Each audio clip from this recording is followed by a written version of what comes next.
right, dear speakers and participants, good morning, good afternoon, and perhaps good evening, depending on where you are. Thank you very much for joining today's webinar on business integrity in small and medium enterprises, corruption prevention and risk assessment.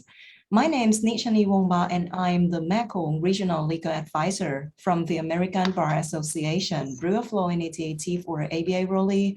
This webinar will last approximately 2.5 since we are not meeting in person. So I would like to take a minute to introduce how to communicate with us or our speakers in case you have any questions. So if you have any issues with the connection, you can use the raise hand button, the small icon of a hand at the bottom of your screen to notify us, and our technicians will assist you. And there is also a short Q&A after each session. So please feel free to send your question to the Q&A box on Zoom. And please note that all attendees will be on mute at all times, and this webinar will be recorded. So the recording will be made available on the event website later. So on this occasion, I would like to invite Mr. Peter Ritchie, a Regional Anti-Corruption Advisor from ABA Rolly, to introduce the purpose and the background of this webinar. So over to you, Peter. Thank you very much, Khun Pa, and thank you to everyone for joining us today.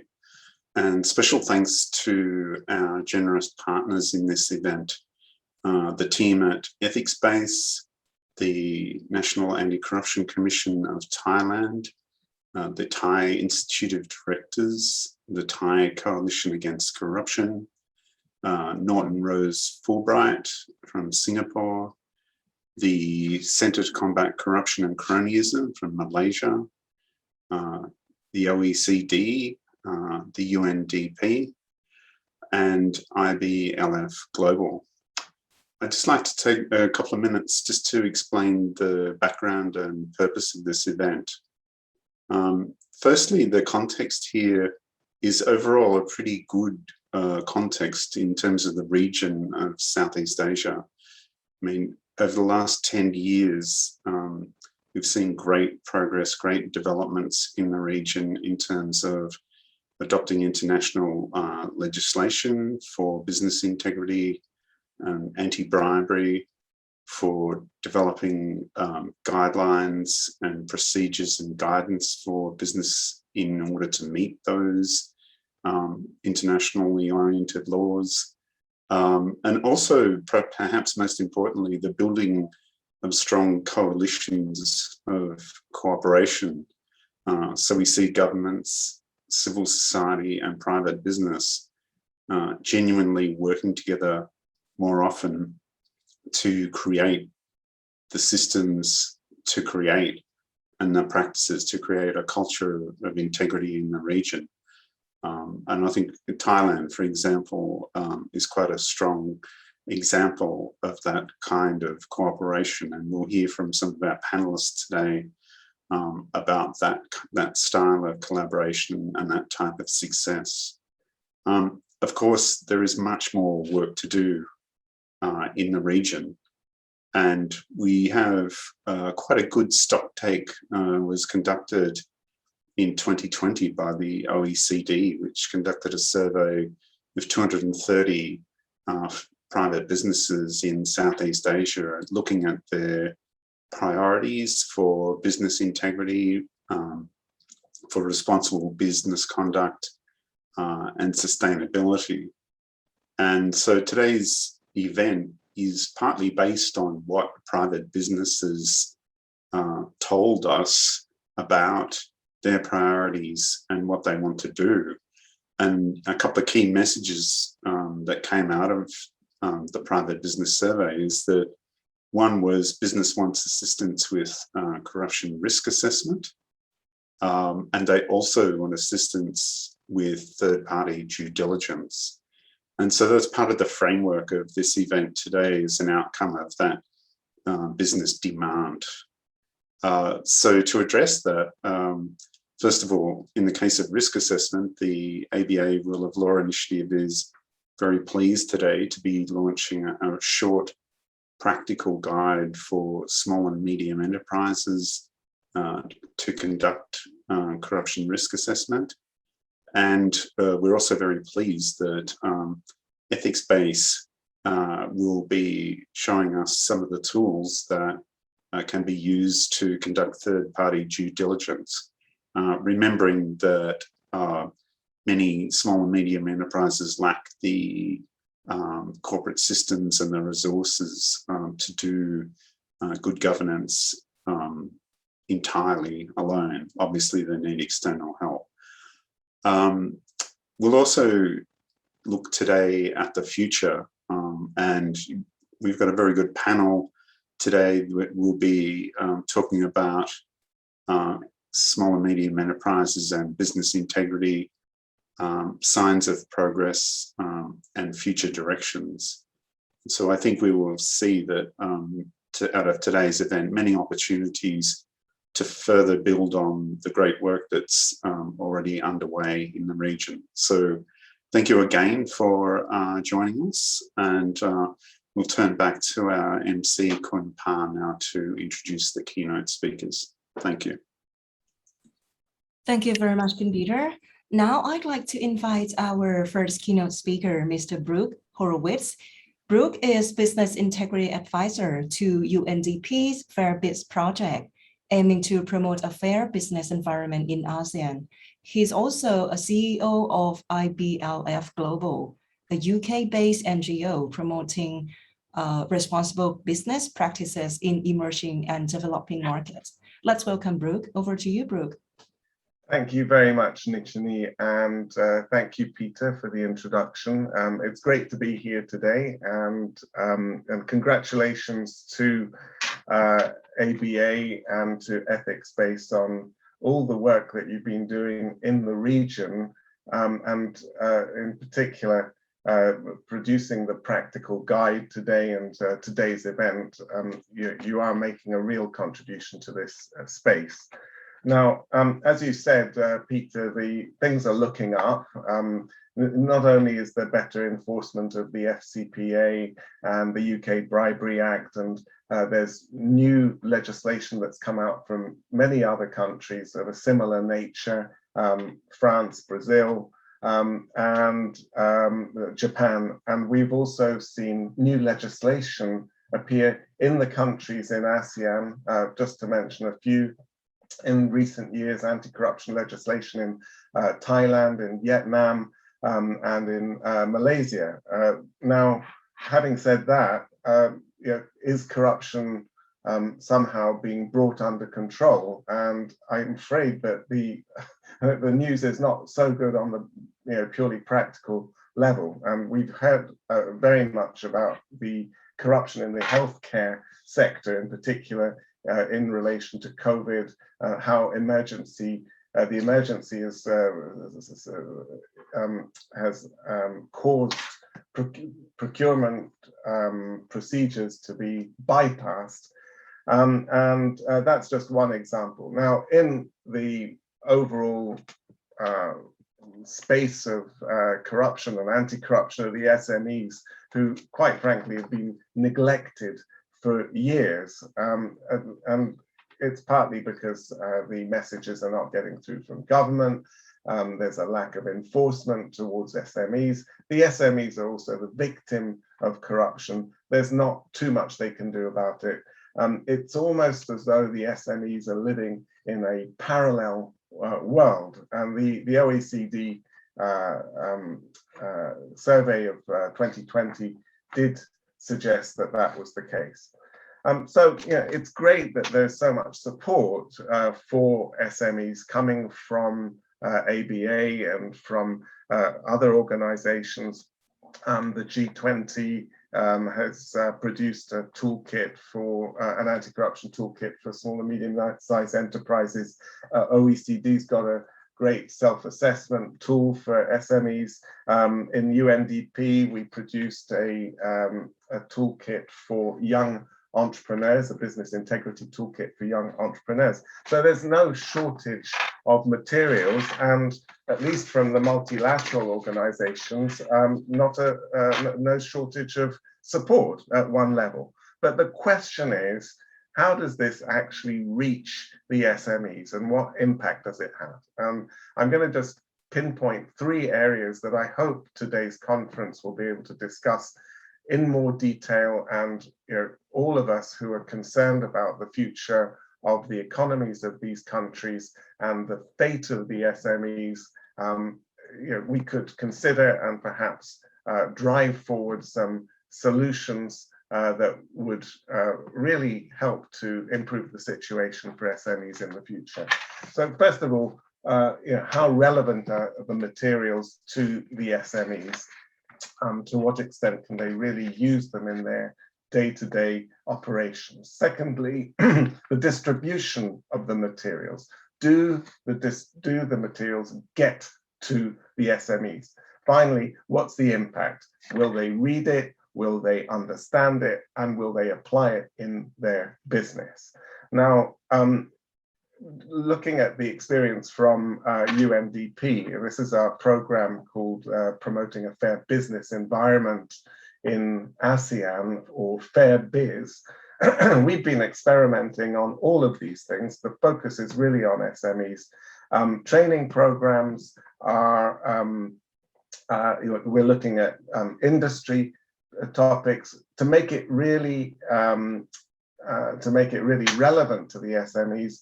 We're not just focusing on the narrow anti-corruption topic, because we don't think that they could cope just with that.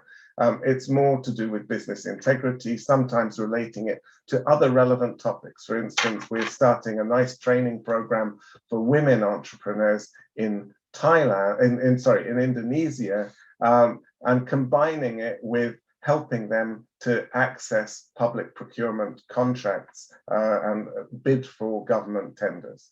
Regarding the distribution side, well, we think that distribution of our materials, training materials, and the training itself should go where the drivers are. And the drivers are money.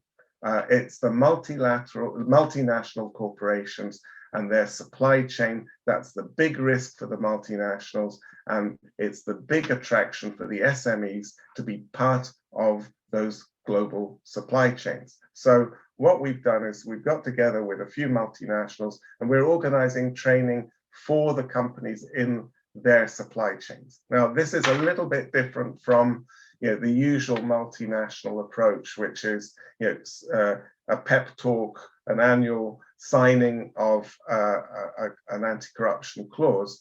This is actually the multinational helping the SMEs change their culture.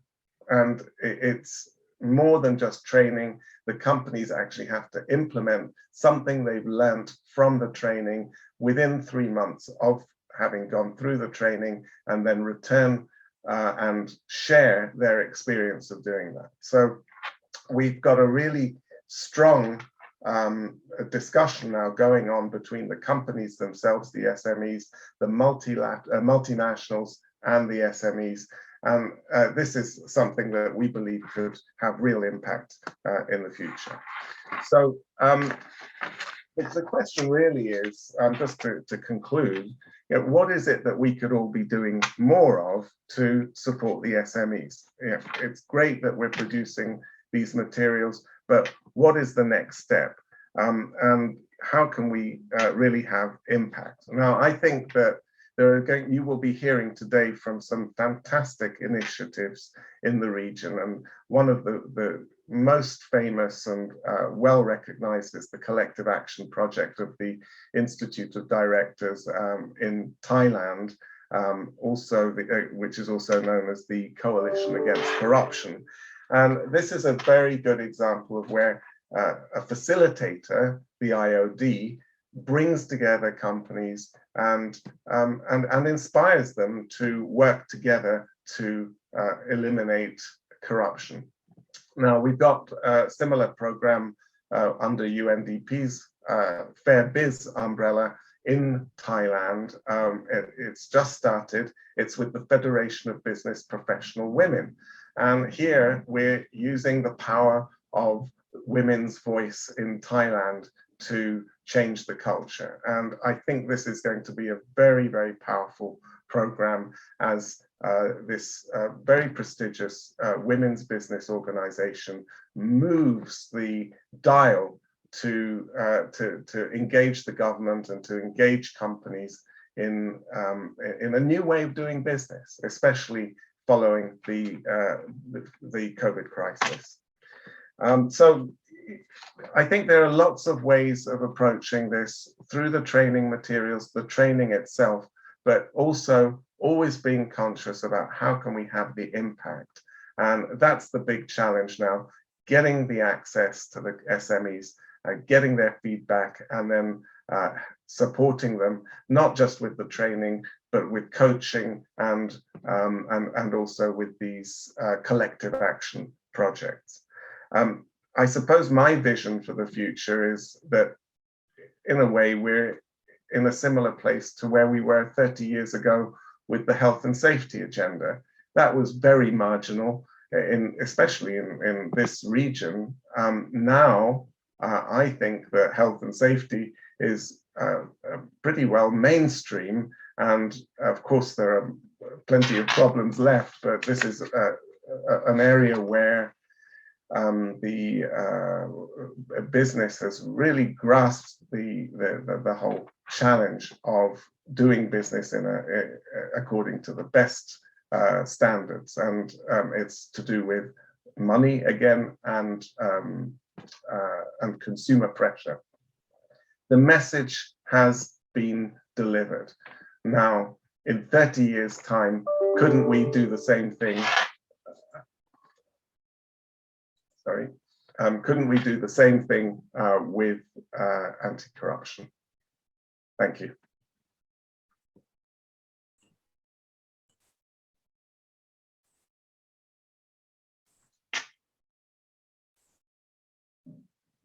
Thank you very much, Brook. And our next keynote speaker is Mr. Warawit Sukboon, the Secretary General of the National Anti-Corruption Commission of Thailand, a government body for investigating corruption cases in the public sector. Mr. Warawit has extensive experience in investigating criminal and unusual wealth cases among political and state officials. He has kindly recorded a keynote speech for us since he is occupied with his mission. So we will play the video now. Mr. Peter Ritchie of American Bar Association, distinguished guests, ladies and gentlemen, on behalf of National Anti-Corruption Commission, it gives me great pleasure to give keynote remarks at this important event. First of all, may I congratulate the American Bar Association Rule of Law Initiative on the successful organization of today's webinar. I would also like to thank all distinguished speakers who will be joining today's sessions. Ladies and gentlemen, bribery has long been an obstacle to the fair business competition and economic growth within ASEAN and global market. While corruption is detrimental to business for all types of company, it poses particular problems for smaller firms. The United Nations Convention Against Corruption and other related international instruments serve as a driving force in bringing about extensive reforms to how ASEAN countries address the problem of corruption and bribery in the private sector. Governments across ASEAN now recognize the integral role the private sector plays in the fight against corruption and call for greater public-private partnership in this effort. In this regard, majority of ASEAN nations have enacted or are in the process of drawing up new laws and regulations aimed at establishing corporate liability for corruption and bribery-related offenses, while some are considering establishing legal incentives that would encourage or reward companies which invest significant efforts to instill a strong business integrity culture within their business organizations. In 2015, Thailand introduced the provisions on corporate criminal liability for domestic and foreign bribery, which are now included in the new 2018 Anti-Corruption Act. This is part of an effort to tackle the supply side of bribery and to promote corporate governance. The NACC has developed a guideline to assist businesses, including the SMEs, in setting up their effective internal control against bribery in compliance with national laws and international standards. Moreover, we have worked closely with key partners, including the American Bar Association Rule of Law Initiative, to equip Thai businesses with better knowledge and tools to mitigate their bribery risks, contributing to Thailand's clean and transparent environment for business. In furtherance of these notable developments, the American Bar Association Rule of Law Initiative have organized this event today with an aim to draw insights and innovations in relation to business integrity, focusing especially on the SME from a panel of experts in this field. Firmly believe that this event would be a valuable opportunity for the private sector to understand more about business integrity and responsible business conduct. Also, a practical guide which will be presented by the American Bar Association Rule of Law Initiative. In today's webinar, will also SME to be better equipped with knowledge on how to conduct an effective corruption risk assessment within their companies. I sincerely hope for this webinar to be successful and that the insights gained from the panelists will be beneficial to the work of the private sector and all relevant stakeholders. Thank you very much for your kind attention. Thank you very much, Mr. Horowitz Sukboon. And last but not least, I would like to invite our keynote speaker, Mr. Lias Baghtini, the CEO of Egypt-based, a leading provider of supply chain sustainability and sustainability solutions. Lias is a proven business leader who has established or managed some of the most successful governance, risk, and compliance businesses in the world. So over to you, Lias. Thank you very much, Par. Ladies and gentlemen, I would like to thank you all for joining us at today's webinar on business integrity and anti-corruption compliance. I would like to thank particularly the American Bar Association Rule of Law Initiative for involving Ethics Space, for hosting this event, and for inviting me to speak. Very quickly, for those of you that don't know me, my name is Leas Bacatini, CEO of Ethics Space, a market-leading technology and solutions company. And what we do is really help risk and compliance professionals like yourselves identify, manage, and mitigate third-party risk.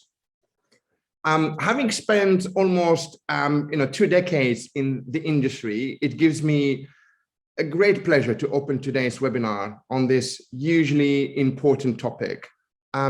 It's also a great honor to speak alongside so many distinguished speakers, to eminent delegates turning in from around the world.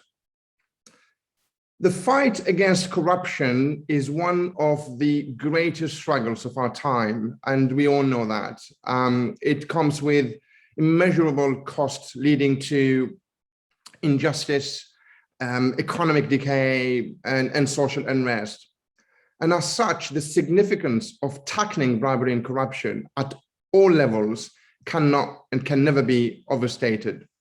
We all know corruption is corrosive, and once it sets in, it starts to spread, and it must be stopped before lasting and irreversible damage is done. I think we're looking at the most recent numbers. Every year, around $1 trillion is paid in bribes, while an estimated 2.5 trillion is stolen annually through corruption. A sum that is equivalent to more than 5% of global GDP. And according to the UN, in developing countries, funds lost to corruptions are estimated at 10 times the amount of official development assistance. So to tackle corruption, investors and shareholders and legislators around the world are and have been for a while and continue to demand previously unparalleled levels of transparency from businesses across all levels, whether large organizations or SMEs, as the focus on getting things right continues to intensify. Everyone has a role to play in this fight. As one of the most dynamic regions in the world, Southeast Asia is a key driver for global growth, and we know that. Nonetheless, the global pandemic has brought unprecedented threats to people, governments, businesses around the world, with Southeast Asia suffering from deep economic contractions and disruptions in its global supply chain, as we've experienced it. When you look at the 2020 OECD survey, I think hundreds of private businesses in Southeast Asia have taken part of this survey.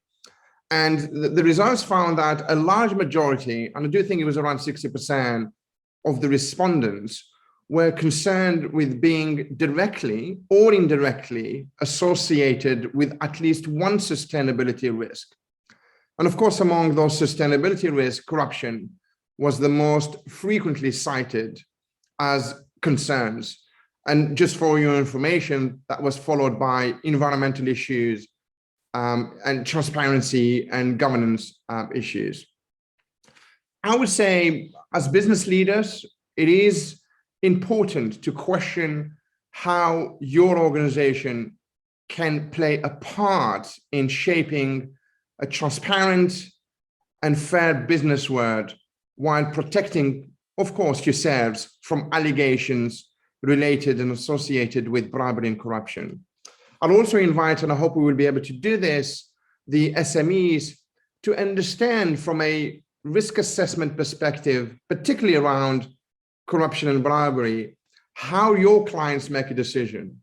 Because if you understand how your clients make a decision before onboarding you or before doing business with you, it should allow you to prepare, and it should allow you to take the initiative as an SME to elevate your standard and to bring to your organization some of the highest standards, making it easy for your clients' organizations to onboard you as an SME to provide them with services, but also making it making you a leader in your industry in terms of adhering to some of the best principles.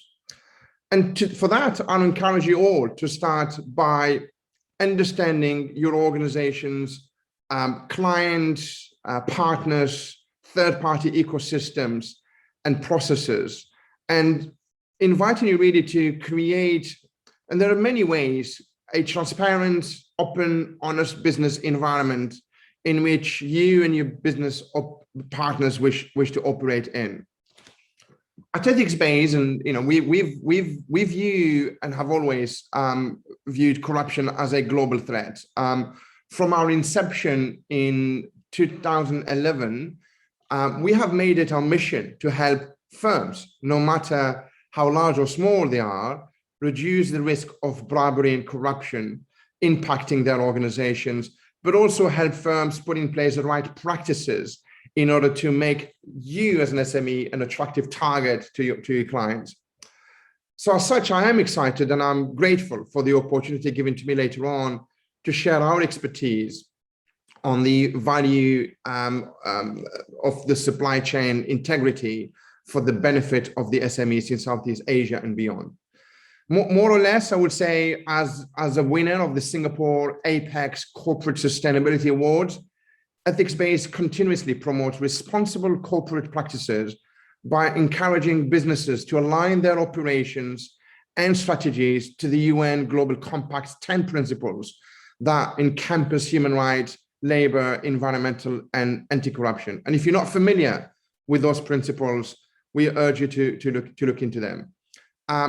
Today's webinar provides an opportunity for business integrity stakeholders to share innovations, resources, and future directions to help SMEs in Southeast Asia promote integrity and responsible business conduct.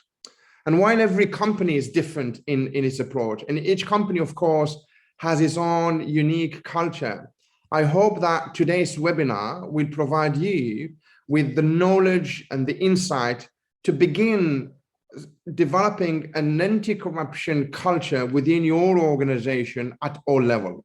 And I strongly believe that the most important element in developing a culture of compliance is leadership. And that is a leadership that is strongly committed to doing business in an honest, ethical, and legally compliant way, and one that is willing to walk away from business that doesn't meet those standards.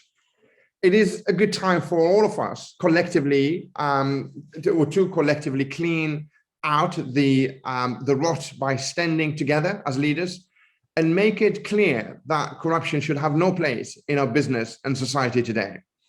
The agenda for today's event looks fascinating, and I trust that it will be an interesting few hours and productive. And one more time, I want to thank you all and look forward to connecting with you offline. Thank you again. Thank you very much, Lias, and also thanks to Brook and Mr. Subun for giving us the nice keynote remarks. So in the next session, we will have Mr. Paul Whittaker, anti-corruption analyst from OECD, to present on what SMEs say about responsible business conduct in Southeast Asia. Paul has more than 20 years experience in law enforcement and white-collar crime, including foreign bribery-related investigations. In the anti-corruption division at the OECD, Paul is working on country evaluations under the OECD Anti-Bribery Convention and the OECD Anti-Corruption Initiative. So over to you, Paul.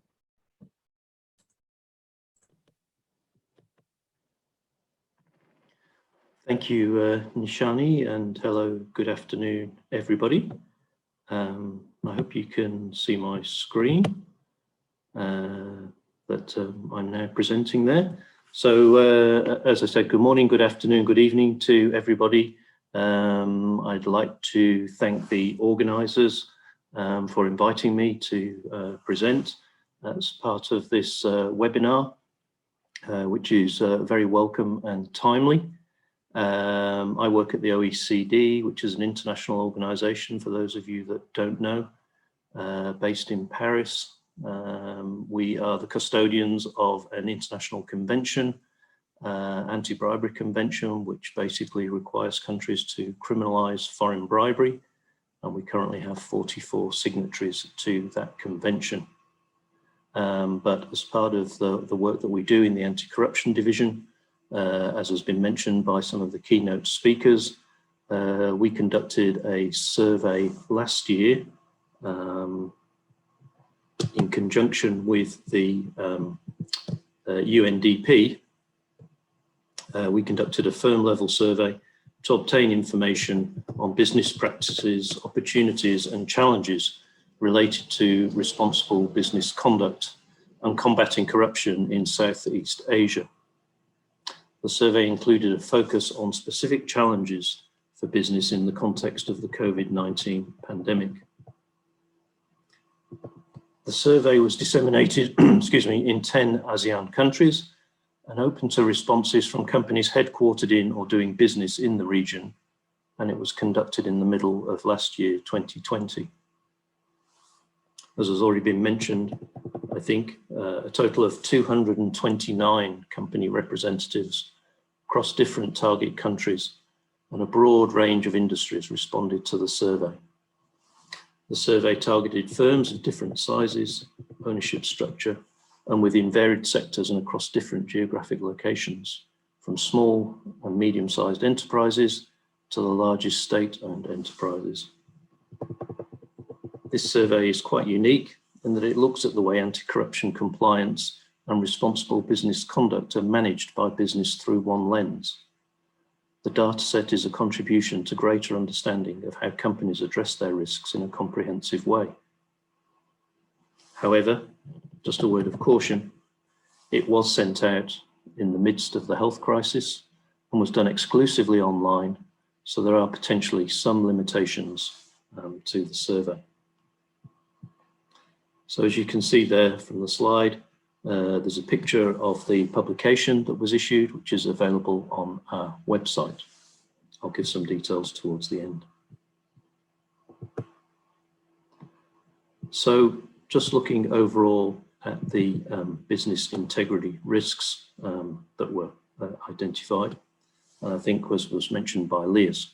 As you can see from this slide, 58% of respondents faced corruption risks, with the bribery of officials at all levels of government, which you'll see there, national, state and local public officials, being the major form of corruption that was identified.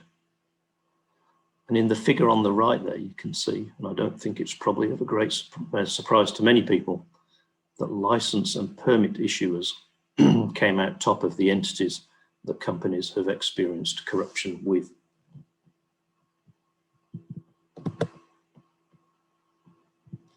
Now here you can see from the survey the drivers of business integrity. And the three most common reasons for setting up a risk management policy that were provided during the survey is it's the right thing to do for people, the planet and society.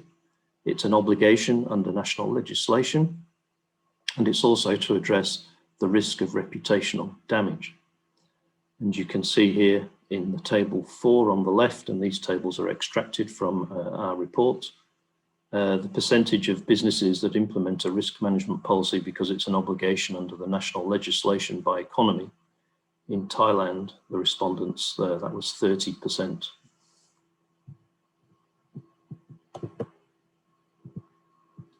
So in terms of business integrity practices in Southeast Asia, the results show that a majority of businesses surveyed have taken steps to manage sustainability risks, broadly speaking, with respondents in the sample, 91%, indicating that they have a formal written policy in place, setting out expectations for the management of at least one sustainability issue.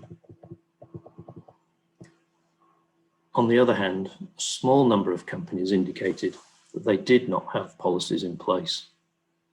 And of those 47 companies, more than a quarter did not recognise a need for such a programme because it's not mandatory in the country in which they operate.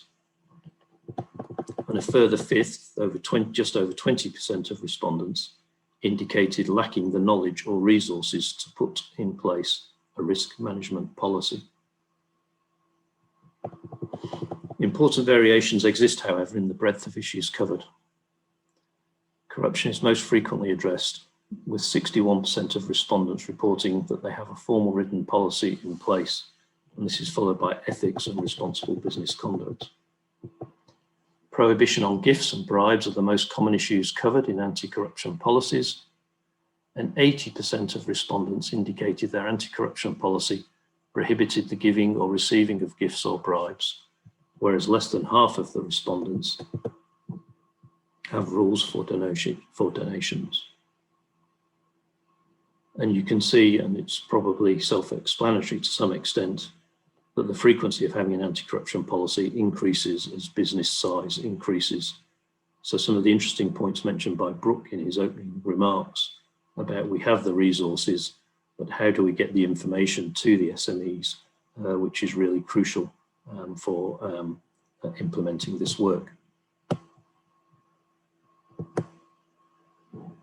So the survey also looked at the impact of COVID-19 on business integrity. And as I said, this survey was conducted in the middle of last year. And at that time, companies were already reporting heightened business integrity risks as a result of the COVID-19 crisis.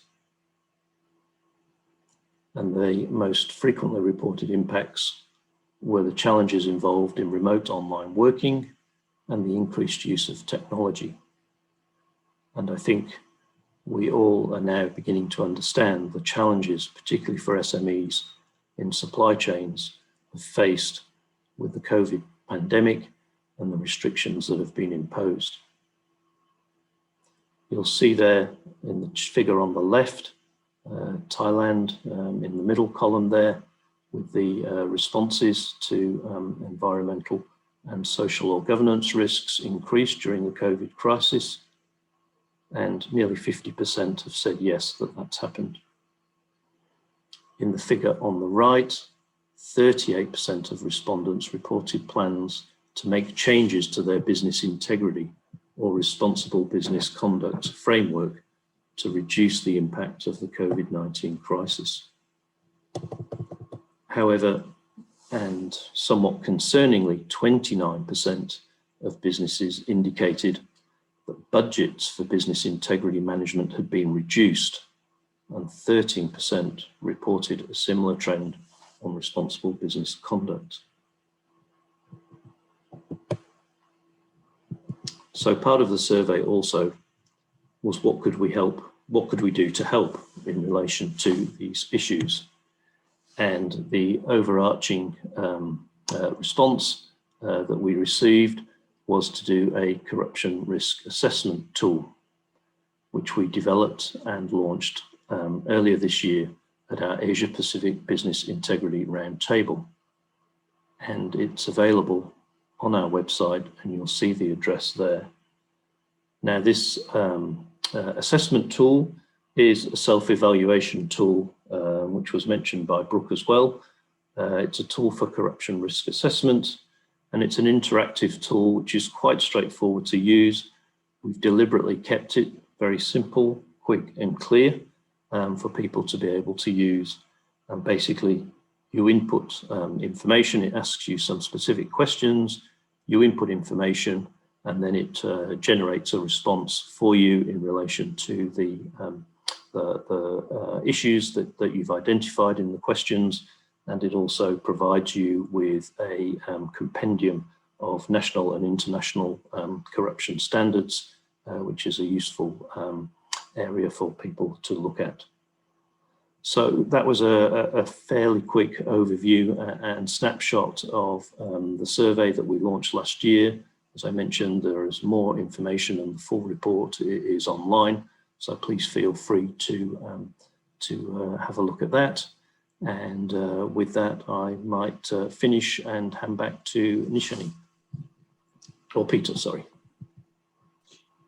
Thanks very much, Paul, for that presentation. I was just wondering if you could comment on what this survey means for like future priorities and future directions or opportunities in this sector. Well, thanks for the question. I think partly what it means, and I think it comes back somewhat to the comments that Brook was making at the start in his opening address, that you know, there are now quite a lot of extensive resources available to SMEs and others on particularly anti-corruption issues, and it's really now part of this webinar, I guess, is to do that. It is publicising these, but also getting them into the areas and to the people that matter.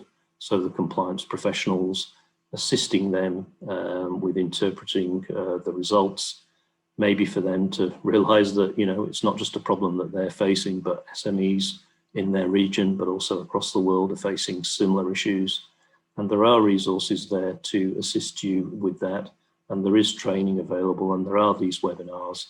But we now need to move, I think, to some extent from the overview and the surveys that we're conducting to the practical implementation of some of these issues, and to move that forward. And the OECD, together with other international organisations, UNDP, etc., are running training courses, etc., to help with that implementation. And as Brook mentioned, 30 years ago, the health and safety issues were front and centre, and those now, I think, for most companies have become the norm. And that's what we want to do with anti-corruption and responsible business conduct. And I think in the last few years, we've seen a big move, particularly with large-scale investors, in terms of putting pressure on companies and reputational issues. So those are really at the forefront. So it's moving from the sort of academic literature and the overview to now the practical implementation, which again, the ABA Raleigh program is also helping.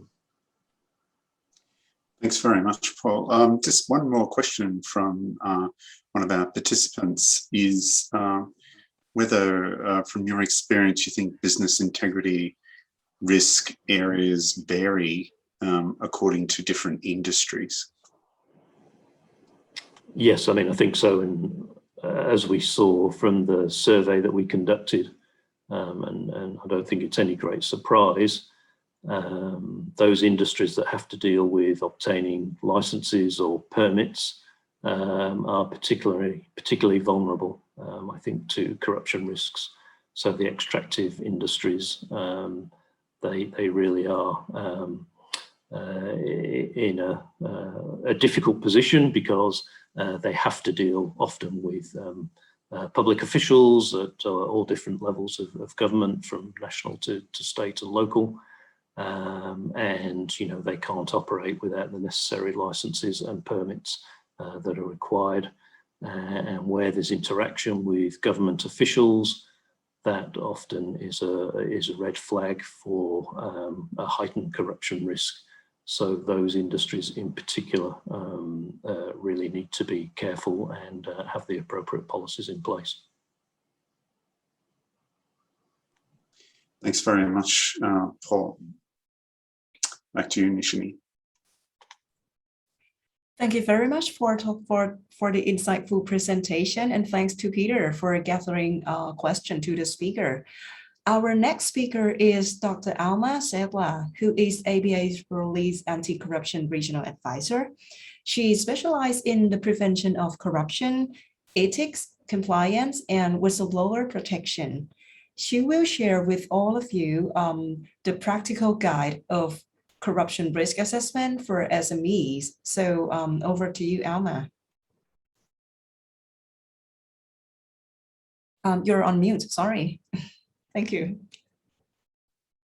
So thank you very much, Nishani, for this presentation, and good afternoon to everyone. I would just like make sure if you can see my slides on the screen.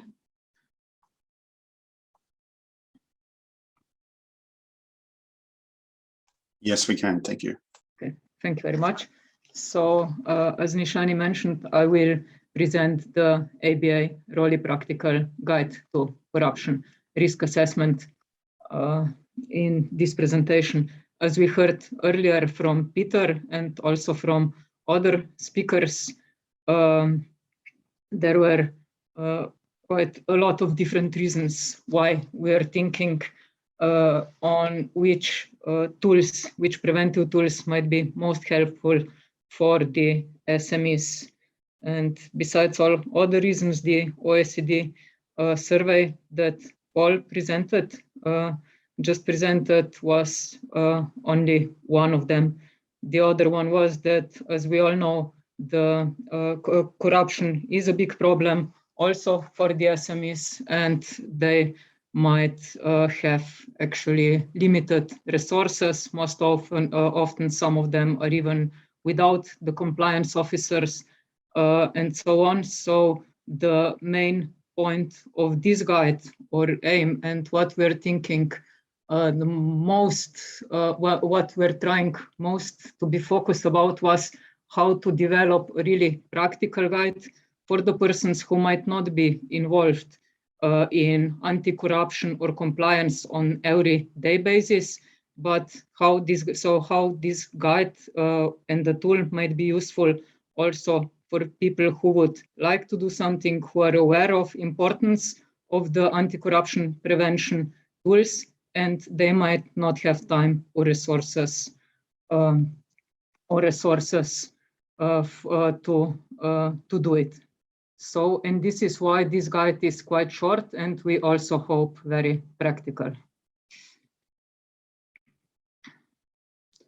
So, corruption risks in SMEs, we already heard something, a couple of words about this. And let us first take a look a little bit more deeply in some of the other reasons why corruption risk assessment might be helpful for the SMEs. So SMEs are vulnerable to various forms of corruption, although they are usually not involved in any major corruption scandals. They might lack access to finances such as loans and might be often requested to pay a bribe or a voluntary contribution or charitable donation in exchange to government permits, business licenses, and so on, as already mentioned also by Paul earlier. The SMEs may be also involved in corruption or fraud related to the procurement processes, such as bribes and kickbacks, and so on. And anti-bribery compliance and governance programs are becoming more and more important for a growing number of the SME for the SMEs from different reasons. So, and now, what is corruption risk assessment? I'm sure that almost all of you already heard about it and have most of you have the experience with this. But anyhow, so corruption risk assessment is a preventive tool for identification and mitigation of corruption risks and vulnerabilities to corruption in public and private organizations. It is included in many corporate governance, and it can also be a key part of any anti-corruption or good governance compliance program. So it is not only for public, but of course it's also very important and helpful tool for private enterprises and organizations. Now let us take a look into the recommended steps for any risk management process. So this is actually on the basis of international standards, and these key steps are, I'm sure that most of you, again, are already familiar with it.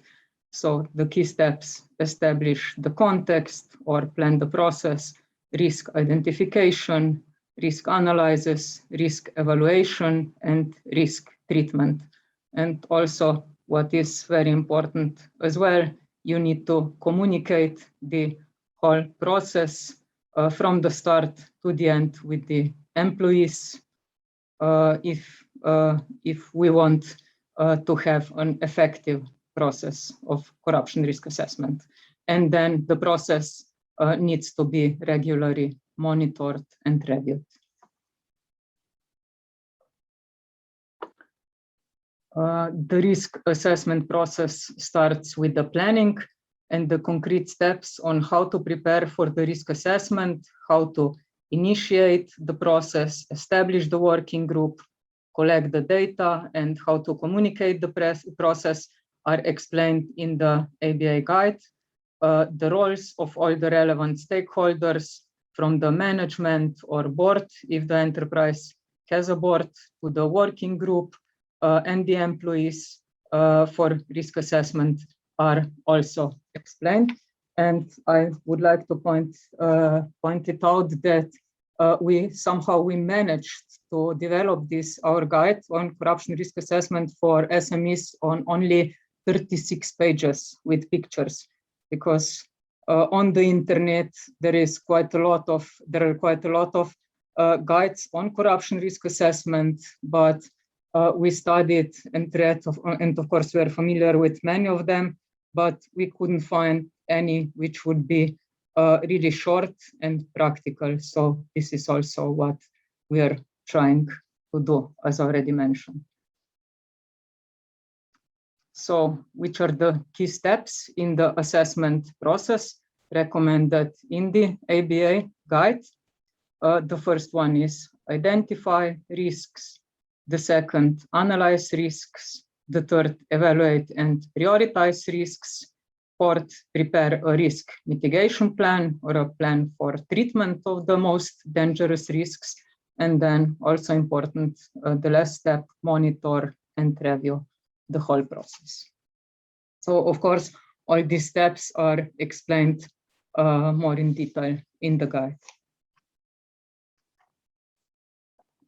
Let's move to some of the tools, because we also included some very basic examples of the key tools that might be helpful for the corruption risk assessment process. And of course, one of them is actually, it starts with the question how the process needs to be, can be documented, where the risk will be stored or marked, how they will be analyzed later. And one of the potential solution for this is a document called risk register.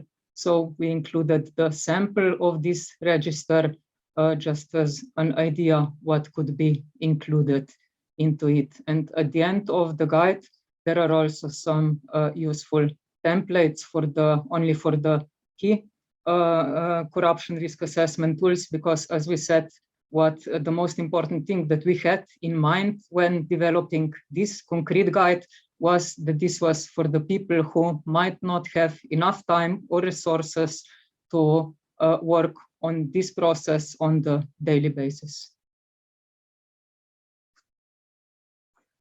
Here is another example from the guide. So heat map, just for a feeling or as an idea how the risks may be evaluated and calculated. There are also a couple of potential approaches explained in our short practical guide on how to calculate and evaluate the risks once when they are identified. And risk mitigation plan, another important document or part of the document, which become actual at the end of the process. But yeah, as mentioned, it's a most important one, because this is actually the plan on how to treat the most dangerous risks. So if you can see it on the table, everything, all the important informations are there. So risk or risk factor, for example, we didn't want to make these things complicated more than necessary, but of course this process can be tailored to the size and available resources, and of course also the context, the region, and so on to each enterprise. So all these samples and templates are included only as an idea or for a feeling how this might look like, but everything what is there can be also adapted to each enterprises. So here, which are the most important information here are which are the most dangerous risks that need to be treated, then which actions are recommended, what are the timelines, and also important, who are the responsible persons for this. And here are also some examples how to do it or what can be included. And now at the end, we also included corruption risk assessment checklist.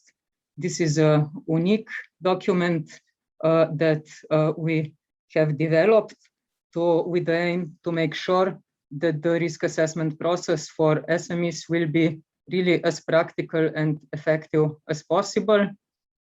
So it's very detailed with the tasks, responsible persons or groups. So for example, from management to the working group and employees.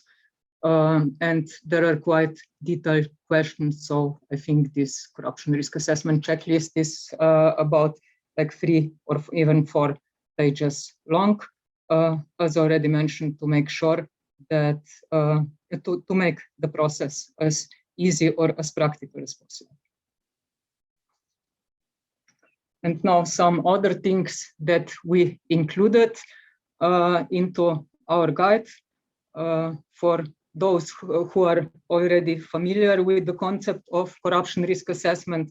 All this might sound very familiar already, but for the persons which we had in mind, and those are the persons who might facing or starting with the corruption risk assessment for the first time, and they might not be so familiar at this stage with these concepts and definitions.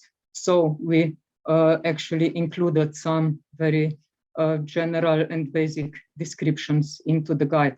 So for example, we try to answer to the questions as what is risk tolerance, of course, how to identify, analyze, calculate, and prioritize risks, how to assess existing anti-corruption controls, and of course, recommend the new ones, then how to communicate the CRA objectives with the employees, because this is very important. For example, for the employees, it's very important that they understand that corruption risk assessment is a preventive tool that will help the enterprise to protect its strategic objectives, reputation, operations towards the corruption vulnerabilities to corruption, and not the investigation of corruption, because usually when this process starts and if the employees are not familiar with it, they might be afraid that it will be some kind of investigation, and therefore they might not be willing to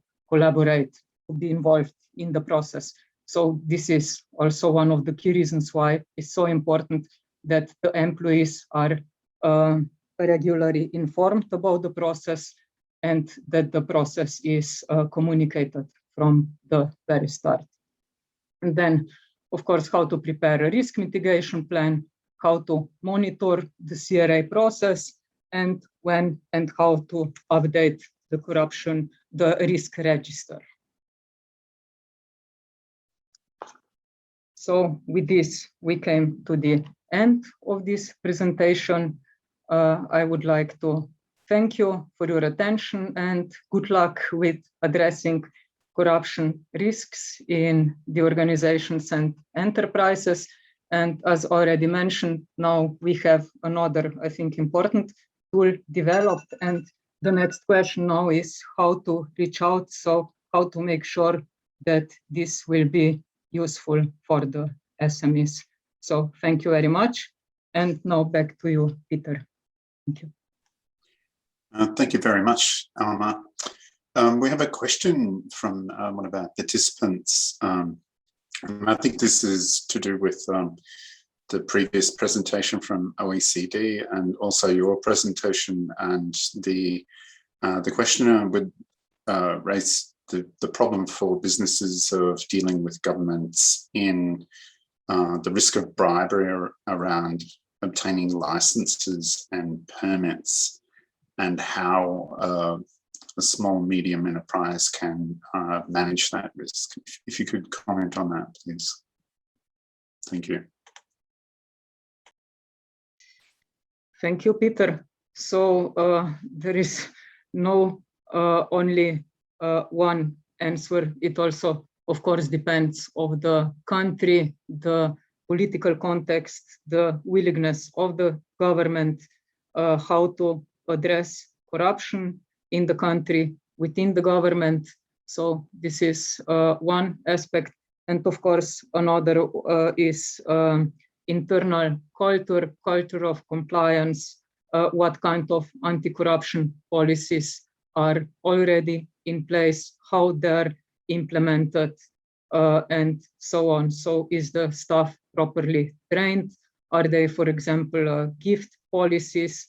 Is the organization responding to the concrete context from the region or the country where it operates? So there is so many questions which need to be addressed, and actually all of those can be identified and described in the corruption risk assessment. So this might be one of the first and very important steps on how to address it. But as I said, there is no only one answer to this question. So, and that's why the prevention and culture of compliance and anti-corruption policies and tools are so important. Thanks very much, Alma. We have no further questions. Thank you. All right. Thank you very much, Alma, for the useful presentation. And thanks to Peter again for gathering the questions. So next, we will have a special session on panel discussion where the panelists will discuss about SMEs and business integrity, signs of progress and future directions. I am delighted to introduce our panelists, Mr. Wilson Ang, partner of Northern Rose Fulbright Asia LLP, Mr. Pana Ratanabanangun, Executive Vice President of Thai Institute of Directors and Project Director at Thai Private Sector Collective Actions Against Corruption, and Ms. Cynthia Gabriel, Executive Director from the Center to Combat Corruption and Cronyism, or C4. And we have a moderator here for this session, Mr. Akarakit Girati Thanachayot, or Ryan, a consultant from ABA Broly. So over to you, Ryan. Right. Thank you for the introduction, Kumpa. So good morning, good afternoon, and good evening to all participants, depending on where you're tuning in from. So my name is Akarakit Girati Thanachayot, or just call me Ryan in short. Now, I'm very pleased to welcome everyone to this panel discussion on the topic of SMEs and business integrity, signs of progress and future directions. Now, as Peter has alluded to, or as Kunpa has alluded to in his brief introduction to our speakers, the organizer has put together a panel of very distinguished experts for this discussion. So what I will try my best to do in the next 50 minutes is to make sure that the session is as interactive, as conversational, as informative as possible. Now, in terms of the topics that we will be covering, the speakers will talk about the signs of progress with respect to anti-bribery compliance and business integrity in Southeast Asia specifically, as well as outstanding difficulties or pain points companies are confronted with. Of course, this panel, it is not the intention of this panel to be dwelling on problems and challenges. Rather, we want our participants to leave the session feeling more optimistic and empowered. So for that, we hope to be focusing a considerable portion of our discussion on solutions, best practices, and new perspectives that will inspire us to further enhance our anti-bribery measures. As for questions and answers, please feel free to post your questions or share your opinions using the Q&A and chat functions at the bottom of the screen. And we'll try our best to respond to as many questions as possible towards the end of the session. So with that, let's begin the discussion. Now, I remember when I first started my job in anti-corruption over a decade ago, anti-bribery compliance and business integrity weren't exactly the most popular issues or topics in Southeast Asia, even among anti-corruption practitioners. Back then, most ASEAN countries were barely familiar with the concept of corporate liability or adequate procedure defense. And anti-bribery compliance was generally seen as more of something that is optional, something that is good to have for companies that have extra resources to spare. But that has changed tremendously in the past few years. It'd be really interesting to hear from our speakers as to their observations regarding the present trends of anti-corruption, bribery, and business integrity in Southeast Asia. Wilson, would it be okay if I start off with you? Yeah, sure. Thanks, Ryan. And thank you to the organizers at Ethics Base and American Bar Association Rule of Law Initiative. Really glad to be here with this, my fellow panelists.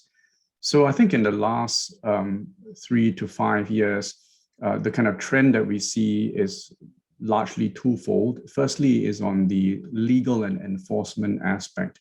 We see that law enforcement and regulators in Southeast Asia have not just put into play more stringent laws in various countries, including in Thailand, Malaysia, India, but also enforced these laws as well. So that has occurred not just with large companies that we typically see getting ensnared in some of these investigations and prosecutions, but also smaller and medium enterprise companies. The other aspect, which I would say is a little bit softer than the first, is more on the commercial compliance and business acceptance of ethics as a standard. That obviously is informed in part by the legislative framework, but also beyond that, I think companies are looking at it as a matter of risk, not as a matter of law, as a question of what is the right thing to do rather than what is the legal thing to do. And I think that is a good movement that is undergirded by a lot of the material and the guidance that has been referred to by our earlier speakers. In particular, I would just like to also mention that law enforcement and government authorities within Asia have been encouraging of the implementation of standards internationally recognized, like the ISO 37001 on anti-bribery management systems, for instance, and encouraging companies to adopt them and to implement them. So just pause there. Thank you. May I pass the floor now to Cynthia? And I'd like to hear a little bit about, from your perspective as a civil rights, as a CSO representative, what changes have you seen in terms of business integrity in Southeast Asia, say, over the past 5 years? Well, thank you very much. Thank you for having us. Thank you to the American Bar Association Rule of Law Initiative, Ethics Base, and other partners. My name is Cynthia Gabriel. I represent the Center to Combat Corruption and Cronyism. It is a key policy advocacy group in Malaysia. We really work on anti-corruption issues at both the government level as well as in the private sector. So in the private sector front, I believe for Malaysia, we've really had quite a tumultuous, challenging time the last couple of years, and more so with the pandemic. Of course, we'll be discussing the pandemic maybe a little bit later, but I just wanted to stress that while many countries are grappling with a health and economic crisis, we are also grappling with a political crisis. We've just had a change of prime minister a couple of days ago, and I wanted to pick up something from what Leah spoke about from Ethics Base, that a lot of it is about leadership. And we've seen many interesting changes also in the private sector because there's been increasing awareness and acknowledgement of corporate fraud in actually permeating the corruption front in the country. So from large things like 1MDB and how many companies actually participated in kickbacks, in actually being complicit to corporate fraud on many fronts. We also had many SMEs coming out and speaking up against this whole issue of the nexus between business and politics, something that was very much buried in our culture before, but something that's becoming more and more obvious and more necessary on both sides on how that whole nexus actually carries a lot of weight in how SMEs actually project themselves in the region. But the most interesting is what Wilson also spoke about in Malaysia, at least, and I understood from some other countries like Vietnam as well, that there's legislation now. And that's something that there's a lot to say, because we have it incorporated into the Malaysian Anti-Corruption Commission Act, which specifically targets corporations and commercial vehicles that actually partake in bribery and corruption practices. So this is huge, but it's all really about enforcement and leadership, and whether it can actually be a game changer in targeting a culture which will change how SMEs actually conduct business, and whether that business can be responsible business. Because in the closing line for this moment, what I wanted to say is, when you talk to most business people, they will say a little bit of corruption is really needed in Malaysia. You really need a little bit of corruption in order to get what you want, whether it's a license, a permit, or something, because that's how the system is. It's just oiled in that way that if you work through a very ethical means, you probably have to wait 2 years to get your permit or license. But if you paid some under-counter money, or you actually agreed to some kind of patronage scheme where you would contribute then to some kind of you give a political contribution, and then at the end you get a permit, a contract for something. That's how it works here. And so it just like gift giving is another form. It's like when you get something, after that you just want to buy a Rolex watch or some expensive thing to pass on to the person who gave you that. So these things are constituted as bribes, but for many in the industry, in the business, it's seen as it's normal. This is just how it is. So this is why I think the legislative approach is very necessary. But in order to change the culture, we probably need to discuss a whole lot more innovative ways in which we can get to that real change we're talking about. Thank you. Well, thank you very much, Cynthia. Now, Mr. Pana, we're from Thailand. We're both from Thailand. How would you respond to Cynthia's, quote saying, a little bribery, a little facilitation payment, gratitude is necessary to grease the wheel of bureaucracy? Thank you, Ryan, and thank you for ABA for having me. Just a bit of introduction. The CAC is a private sector-led anti-corruption group comprising of over 400 companies that we have certified. We have a platform to certify both large companies as well as SMEs now. In response to your question, Ryan, I guess it depends on how do you quantify little. But I think, that's the problem that we are facing, is that the business accept that bribery or even facilitation payment are part of doing business, are part of the cost of doing business. And we need to change that. In our survey, we conducted a brief survey for people who conducted business or transaction with the land department, with the transportation department, and the FDA here in Thailand. And it turns out that 2/3 of the people that reported that during the transactions, there were bribes involved, 2/3 admitted that they were the one offering it. So they're not being extorted for bribe, but just to get the process to go along quicker and get things done. They actually are offering the bribes, but without being asked. And that's the culture that we need to change. As long as this goes on, then there's always people expecting bribes. Also, I would say that within Thailand, there's always this expectation of the carrot and the stick to try to make sure that the corruption problem is reduced or goes away. I think we need both approach. The stick is, of course, by applying the rules of the law. Unfortunately, about 6 years ago, there was a law introduced that penalized the bribe giver. And to this day, as far as I know, nobody has been prosecuted.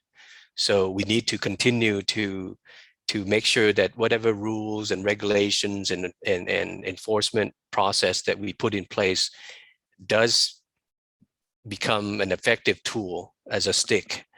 But I think within the context of the business, the SMEs, the medium, small, large business, they're more interested in the carrots, right? Of course, you can always tell them that, you know, there's a risk of jail time and fines, but, you know, sometimes it doesn't resonate. But if you show them how their reputation that have been built up over 50 years could be damaged by just one headlines about bribery, then that gets their attention. If you can show them that you can save them X amount of dollars annually by having to pay less bribes, that gets their attention. And if you can also show them that by being transparent and clean, it actually opens up more opportunities for them globally. I think that gets their attention. So. Thank you. Very insightful indeed. As you said, you know, a lot of countries in the regions are enacting laws, you know, and laws that are in compliant and conformity with international standards, OECD, UNCAC, for example. But at the end of the day, you know, enforcement is really the stick. If you have a stick and you don't use it, then, you know, nobody's going to be feel threatened or incentivized, I would say, to compel to follow the law. And it all comes down also to the carrot parts. What's in it for companies, for SMEs, for example, to participate in anti-corruption bribery programs? So my second question is, you know, addressing Phil Mason's question as well, is what is the business case for companies, in particular SMEs, in integrating business integrity principles into their operations? In short, you know, what are the advantages to having an anti-corruption program and also the risk of not having one? Maybe I'll start with Khun Phana again. Sure. Let me tell you a quick story. One of our SMEs that have joined CAC about 2 years ago, after joining our certification process and passed and became a certified member, the business owner came to me and sort of confessed that prior to joining his company, his SME was extorted for gifts at the end of the year. And I asked him, you know, well, was it a big deal? He said, yes. He were paying an equivalent to a couple million baht per year to buy gifts for the people that, you know, were asking from him. And I said, well, what kind of gifts are you buying if it's, you know, it's $100,000, $200,000 per year? He said, well, 2-3 pickup trucks. I said, well, why are you giving those as gift? Well, he said that it's for lucky draws. These agencies come to him. They have an annual New Year lucky draw charity event, and basically that's the #1 prize. And I said, well, why didn't you say no? He said, well, there's no way I could decline because I have no way of, no reason to give him for not you know, offering. But after he joined CAC, where we promoted no gift policies and all our 400 members are expected to have some kind of a no gift policy, he can use our initiative to be the reason, be the justification for not giving gifts. So the following year that he joined us, he announced no gift policy, and that saved him 90% of the gift budget. And so I think that, first of all, the business case for the SME has to be survival, especially during this COVID time. Procurement jobs with the public agencies are hard to come by. You know, expenses are piling up, loans, interest rates are piling up. So #1 is, how do they survive during this time? And I think you have to create an environment where clean business have more opportunities than dirty business. If you can do that, then there's people willing to become, you know, more clean when they do conduct business. The second thing is, of course, cost. And like the example that I gave to you, if you can find a way to say that you're actually saving costs by, having a good system in place, whether it's gift policy or any type of policies in place that will save you bribery or expenses, that gets their attention. So I think those are at least the two business cases that I see. And then the third one is, of course, if you can gather all the clean practitioners together, the clean business together, and have them transact as a community, then that offers the channel for small, medium, large enterprise to do business together as a clean business community. Well, that's very insightful and concise. Wilson, so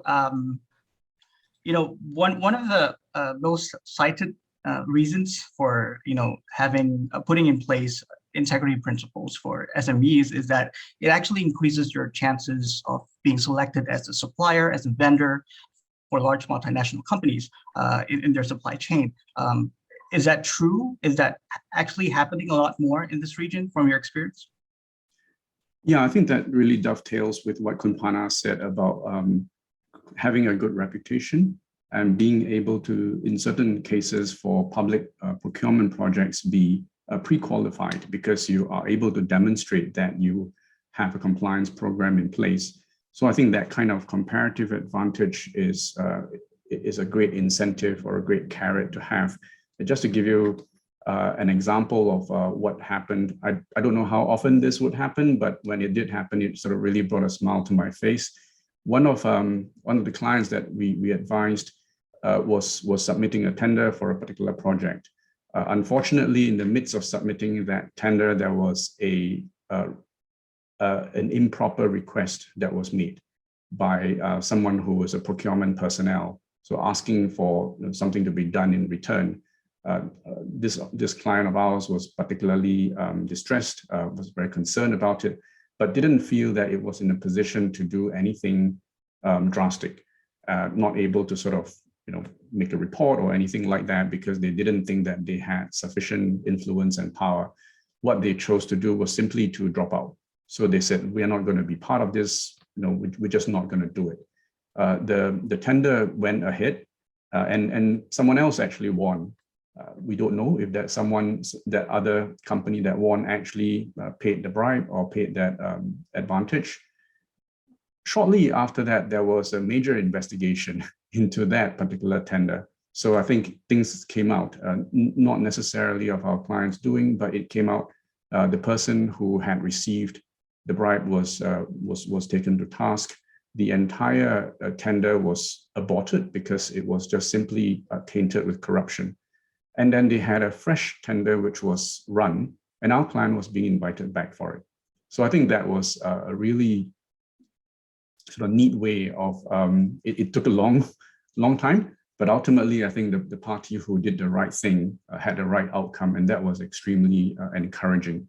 The other aspects in terms of incentivization for small, medium enterprises who are listening to this message, thinking about why would you want to have a compliance program. Some of it may well be for finance and for investment purposes. If a company has anti-corruption compliance programs integrated into your operations, you might find that it's easier to get access to investment and finance, and lenders and banks who would want to look into your policies and procedures would actually be more assured and speed up that process as they do their KYC or know your client procedures on you. The second factor is that as a SME, you will find that you may well be inundated with various due diligence forms and questionnaires and all kinds of declarations that larger companies may be imposing on you. So those who are looking to engage your services will push through their code of conduct and want you to sign up to them. So one of the things that we found helpful is if small, medium enterprises already have their standards and policies and procedures and their code of conduct, then what they can actually do is it's a much faster process to basically respond and say that we have this, that, and the other, and we've got everything in place. And it allows the process to be expedited operationally so that you are able to get to a point where you're onboarded and you actually can start providing the services that you want to do so that the business you can get on with business. Over to you, Ryan. Right. So apparently there are many reasons, many good reasons for us to be adopting this principles, anti-corruption and integrity principles for businesses, particularly for SMEs, for those various reasons and the advantages mentioned as well. But obviously, as the OECD 2020 OECD survey results show, 61% of companies in this region do have some sort of written policies in terms of anti-corruption, but there still remains a 40%, right? It's still a large number. So I want to talk about what are some of those challenges, some of those obstacles that companies are actually facing that are preventing them from adopting these policies. Maybe I'll start with Cynthia. Yeah, thank you. I just like to touch a little bit on the previous question first, just a little bit, because what advantages small, medium enterprises can gain from actually instituting integrity measures. One is that they're forced to do it, and that they're forced to do it via legislation. I think was already very well espoused by Wilson and Pana just now, that the legislation is very important. And in the case of Malaysia, I just wanted to say that it has a very important component on personal liability, and it speaks about the corporate veil, which normally protects directors, controllers, and the leaders of the particular company. In this case, there's a very clear judicial exemption here in which directors can be directly liable for an act of bribery conducted by its rank and file. And they even include suppliers, vendors, etc. So the reach is very large. And I think this is where the forced to aspect is very important to change the whole thinking and a paradigm shift that is needed. The other is the speak up culture, the culture of whistleblowing. This is something that I believe is not really prevalent in many of our countries in the region. There are some, of course, better with already very comprehensive whistleblower protection laws that gain the trust of workers, of people in the rank and file, as well as the general public. But in the case of Malaysia, for example, and I'm sure it's shared across many countries in the region, the speak up culture is often accompanied by a culture of fear, that there will be retribution and reprisals over making a complaint over something that could actually detect real bribery, corruption, and something even more serious like money laundering or illicit financial flows. But because there's no environment to encourage that particular person to speak up, and then we need to look at things like rewards. I mean, if a case actually goes up for trial, does the whistleblower actually get something in return? So these things are important to develop that culture that it's not so much about earning money from whistleblowing, but it's about being rewarded because you stood up, you rose up to the occasion, and you actually reported something which was a potential malpractice. And then it led to something much bigger, and a large bribery was actually detected and all that. So I think those things are drivers that we need to actually create that advantage, because I personally don't think we can just provide trainings to SMEs and say, this is going to be advantageous to you because the culture of integrity will create better investment policies. I think they need to see, because the other issue is always about a lack of resources when we talk about smaller industries. There's just no resources to hire an integrity officer, for example, to actually look at all these things. So everyone's scrambling to survive, to be better than their competitor. And so I think the answer also lies in the third thing that I wanted to say, which is competition, and how anti-corruption policies should actually encourage competition in procurement, in many other areas, that you're actually competing to be the best, not competing to get the contract because of who you know and how much you can pay your way to get what you want. And if there's real competition, then you'll actually see the person with the best credentials actually get it based on merit. So reducing the culture of patronage and stuff will be a result of something that we can see as a real competition policy that's instituted. Right. Thank you. So Kun Phanam, we talk about you mentioned SMEs. SMEs face different obstacles compared to MNCs, I suppose, when it comes to widely adopting integrity principles. What are those challenges that they face that you've heard from them? Would you like to share them with us? Sure, absolutely, Ryan. Let me give you a little perspective where we stand here. COVID crisis, we called up 50 of our potential SME companies. Sorry, 100. 50 companies didn't even pick up our calls. So we would assume that either they're shut down because of COVID, or either work from home, or it's basically just didn't take calls as their business are out of commission. So during this time, I think it's especially challenging for the SMEs to be interested in compliance, in anti-corruption, or in terms of developing policies. So the way to overcome this challenge is, of course, benefits, and benefits. And I can say there's 3 of them because I said it 3 times. The first benefit is from the public sector, of course, whether it's tax reduction or incentives in terms of SME loans, or even faster transaction at the government agencies. But these are hard to come by. It takes a long time. And if you're successful, I'm not sure if the benefits would be significant enough. So the second benefit where we try to emphasize are the benefits from large companies, right? So the SMEs are oftentimes suppliers and trade partners of big companies. And so what we do here at CAC is that once the big companies are certified with us, we offer them a status of becoming a change agent to recruit their suppliers on board. And it's just not having the policies, but go through our SME certification process. And as part of this process, we are at large companies to offer benefits to the SMEs. For instance, some of the companies, offer bonus points if the SMEs are certified with us, and they give bonus points when they bid for projects.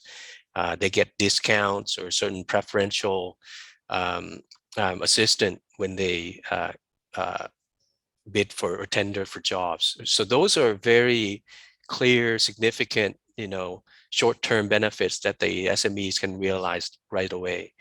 And the third one, I think, is what Cynthia has mentioned, is that we need an effective whistleblowing channel and system in place. This applies across the board, whether it's large, small, medium-sized companies. Once they're faced with corruption or bribery or extortion, they need to have a safe channel of conveying this to someone that will take action. And although we have multiple whistleblowing channels here in Thailand, the effectiveness, I think, is questionable. Certainly, the data is not available to everybody, and as far as the law protecting whistleblowers and reward system, I don't think that's even clear where we stand. So, those are things that we'd like to offer as benefits. Right. Thank you. So, like you said, the COVID pandemic has really upended businesses and how people work. Compliance practitioners also are feeling the impact, needing to adjust the way they work, while still ensuring that they have to meet the regulatory mandates. So we'd like to hear from the participants with our poll as to what they think or what they perceive is the most challenging aspect of anti-bribery compliance during the COVID pandemic. Let's pull up our poll question.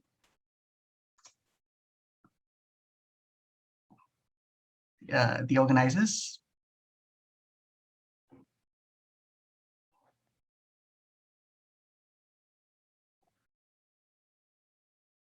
Oops.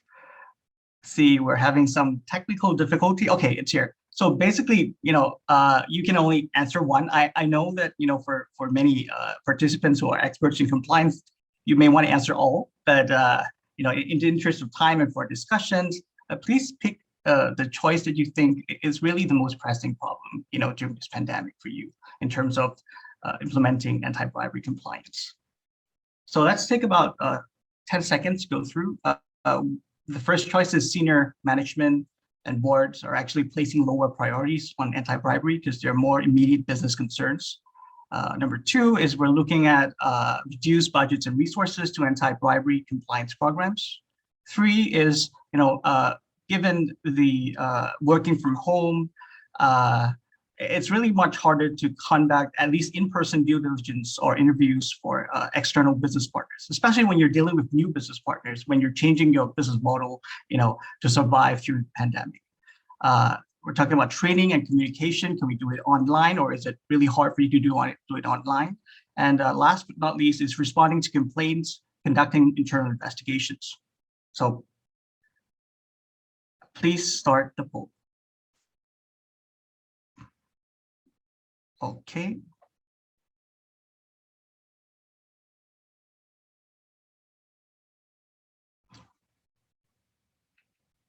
Okay, that's 10 seconds up. So can we have the results, please? Thank you.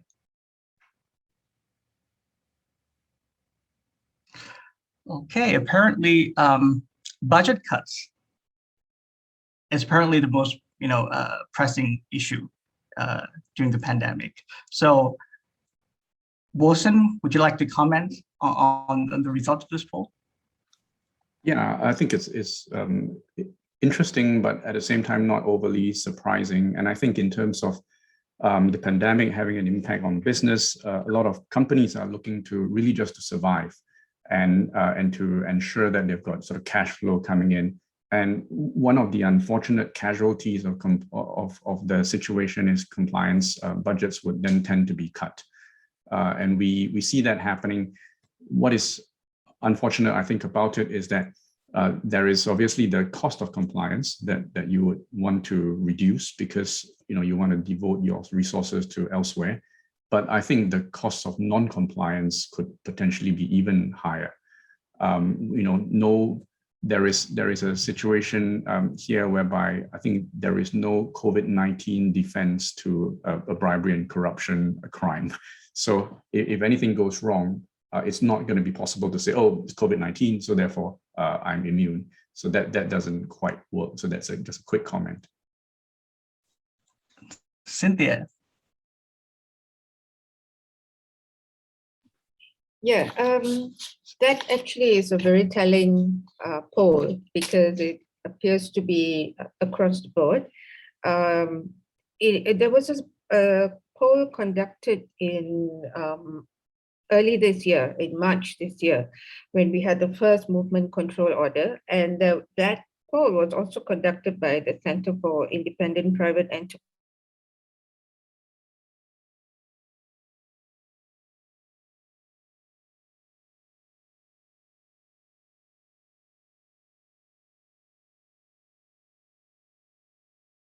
I think we lose Cynthia there. Yeah, Okay. I'm afraid Cynthia may have lost the connection. So Kun Pana, maybe something, a short response.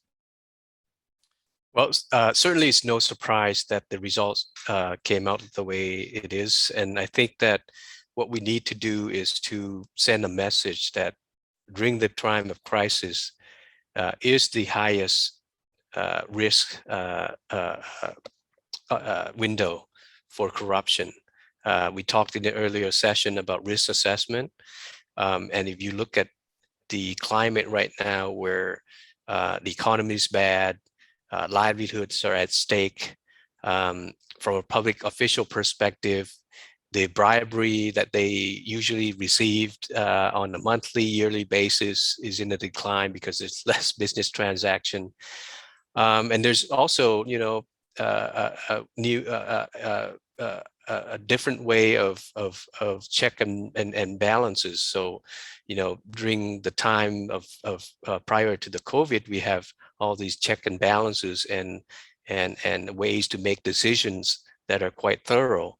But now everybody's making decisions online. Nobody's seeing the paperwork. Everything is being fast-tracked. So with all these sort of elements create a higher risk for corruption. And that's what we try to advise the companies, that they should do the opposite. So instead of reducing the attention to compliance, they have to pay more attention to compliance. Ryan, if I may just sort of quickly add as well that I think with the reduction in budget due to obviously pandemic issues, it is even more important for companies to carry out a risk assessment so that they are able to decide which parts of their business face the highest risk and therefore to devote resources there. I've got instances where, you know, companies would come to us for advice and say, oh, I want to have all these kinds of policies to be drafted, you know, bribery and corruption, conflict of interest, gifts and hospitality, charitable donations and sponsorships, and on and on. And then my question in response is, have you done a risk assessment yet? And usually people haven't. And it's great that earlier on, Paul Whitaker talked about the risk assessment importance. And then we also had a speaker talk about the tool. And the risk assessment tool may actually lead to you to discern that some of these risks that you're concerned with aren't really that important. So let's say charitable donations and sponsorships, not that important. Don't have to put so much money and time there. If you are in a business that doesn't do a lot of entertainment and gifts, perhaps you don't really need to have a very elaborate gifts and hospitality policy. So I think one of the questions in our chat box as well is, where do we start? Do we start with a whistleblowing program, due diligence? Well, I would say start with risk assessment. If your risk assessment tells you that you have an issue with third parties because you use a lot of them and you don't know what they do on your behalf and they generate a lot of risk because of the kind of activity they undertake, then that would be where you want to devote your resources. But always start off with risk assessments. That's very good advice. So most international standards and advice would be to always say start with first the tone from the top. So you need to have commitment and resources from the top, and then when you have the policies on top, then you begin to implement them first by looking at the specific risks. So this is a risk-based compliance approach rather than a checkbox-based approach. Right. So if I may move to my, last two questions is over to Cynthia is, we'd like to talk about solutions and best practices, in particular resources and support available to SMEs. So most anti-corruption guidance are written, with multinationals in mind. This focus on large organizations risk leaving micro, small, and medium-sized enterprises, which together actually make 90% of all businesses around the world, very exposed and left to find their own way through the legal and compliance maze. So this means that most SMEs are actually struggling while being disproportionately exposed to bribery and corruption risks.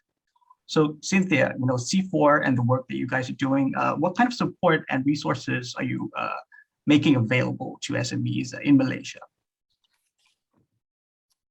Okay, thank you. I hope I don't get cut off again. The internet's a little bit dodgy at the moment, but very quickly, there's a program that we're carrying out together with a group of multinational corporations here.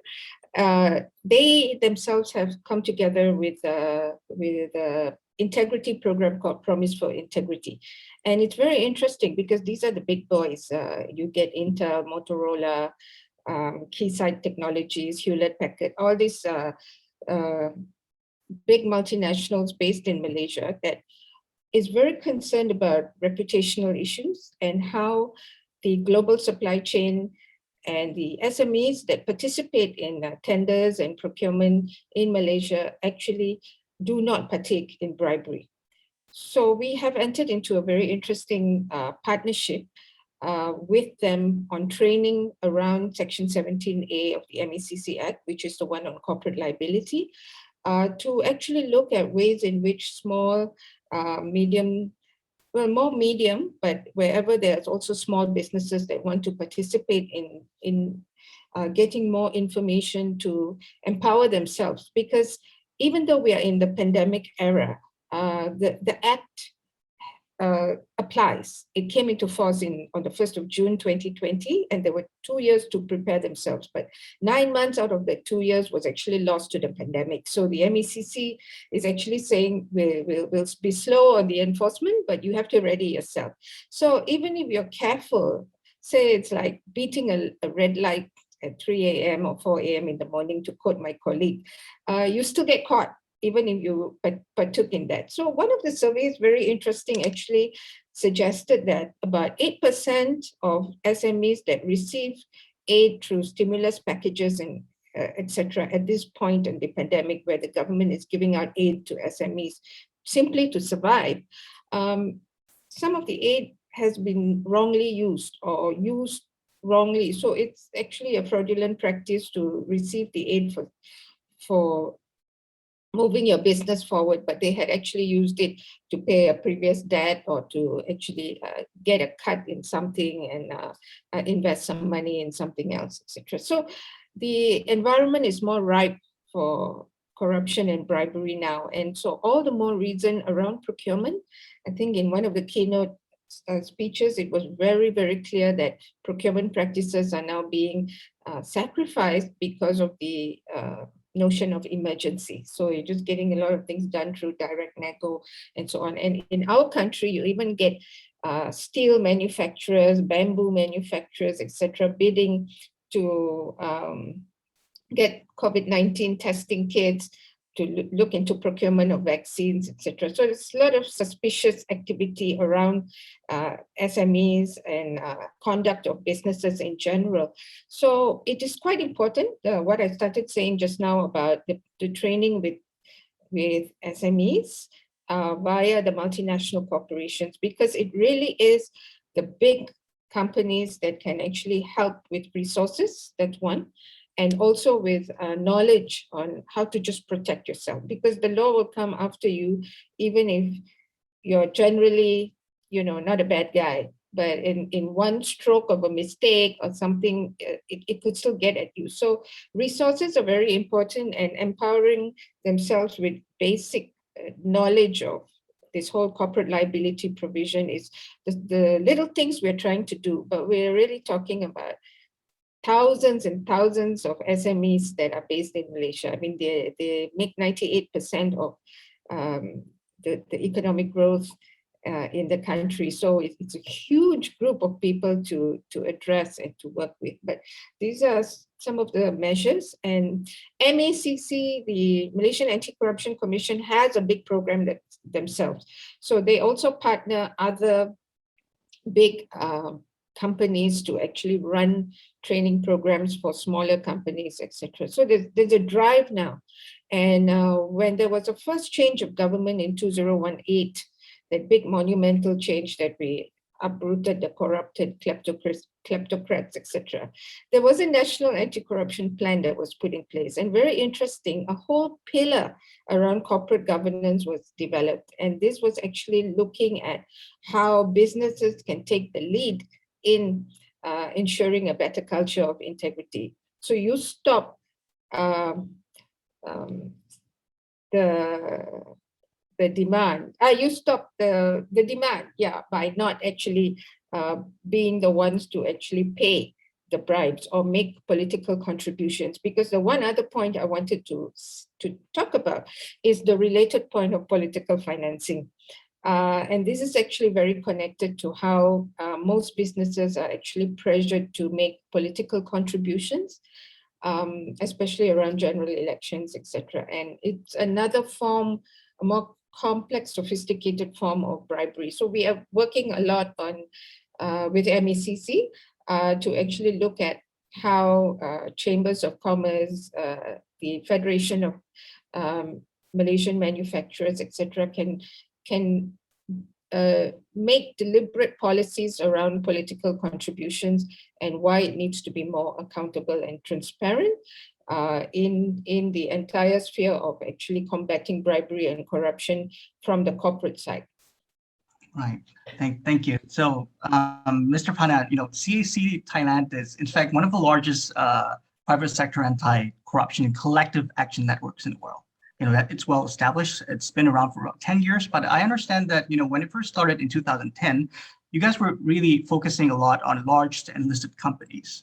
And in the past few years, you guys were reaching out more increasingly to SMEs to try to get them on board with what you call the SME CAC certification. So would you be able to tell us more about this program that you have and the resources and the support that you guys are providing to SMEs through this program? Sure. So the CAC SME program started about 2 to 3 years ago. And the reason behind that is that at that time, we had a significant number of large companies that have been certified, I believe about 200 to 300 companies. And what we try to promote then is that if you're a clean company and your supply chain is still doing business in a dirty way, well, you're not really clean, are you? So what we wanted to do is to promote the clean supply chain concept to the companies that have been certified with us. And the challenge then was that, well, we can't use the same certification requirements that we put together for the large companies and apply that to the SMEs. So we have 71 checklists for the large companies. We distilled that down to only 17 for the SMEs. And that allows the SMEs, with 15 employees or 50 or 100 to come on board and get certified. But beyond the normal assistance that I think we normally give, like online briefing and training, we have toolkit.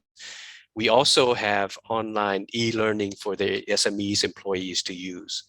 So if one of the elements of compliance is to educate SME employees about anti-corruption, well, if you leave that to the SMEs to conduct that or come up with their own way of training, it's just going to be varied in quality and context. So we developed a 30-minute e-learning platform where SMEs can sign on their employees, as many as they want. We don't charge them any fee for that. And at the end, their employees gets a nice certificate from CAC after passing through a test. So those are the assistance that we offer. But coming back to the concept of rely on large companies to offer benefits, I think it's the big brother and the small brother approach where the assistant really has to come from their trade partners, the people, the companies they're selling products to, because we have a very competent team of 5. We can't manage, 500 SMEs and offer them enough benefits. So we have to go back to the entity that really matters, which is the trade partners that can actually offer them assistance. So we partner up with large companies to call up the SMEs and offer the benefits and explain all the importance of why they need to go through the compliance program. Thank you. I think we're almost out of time, but I'd like to get to the Q&As. Have you guys, so I think there are 2 questions or 2 comments in the Q&As. Would any of you guys like to respond to this?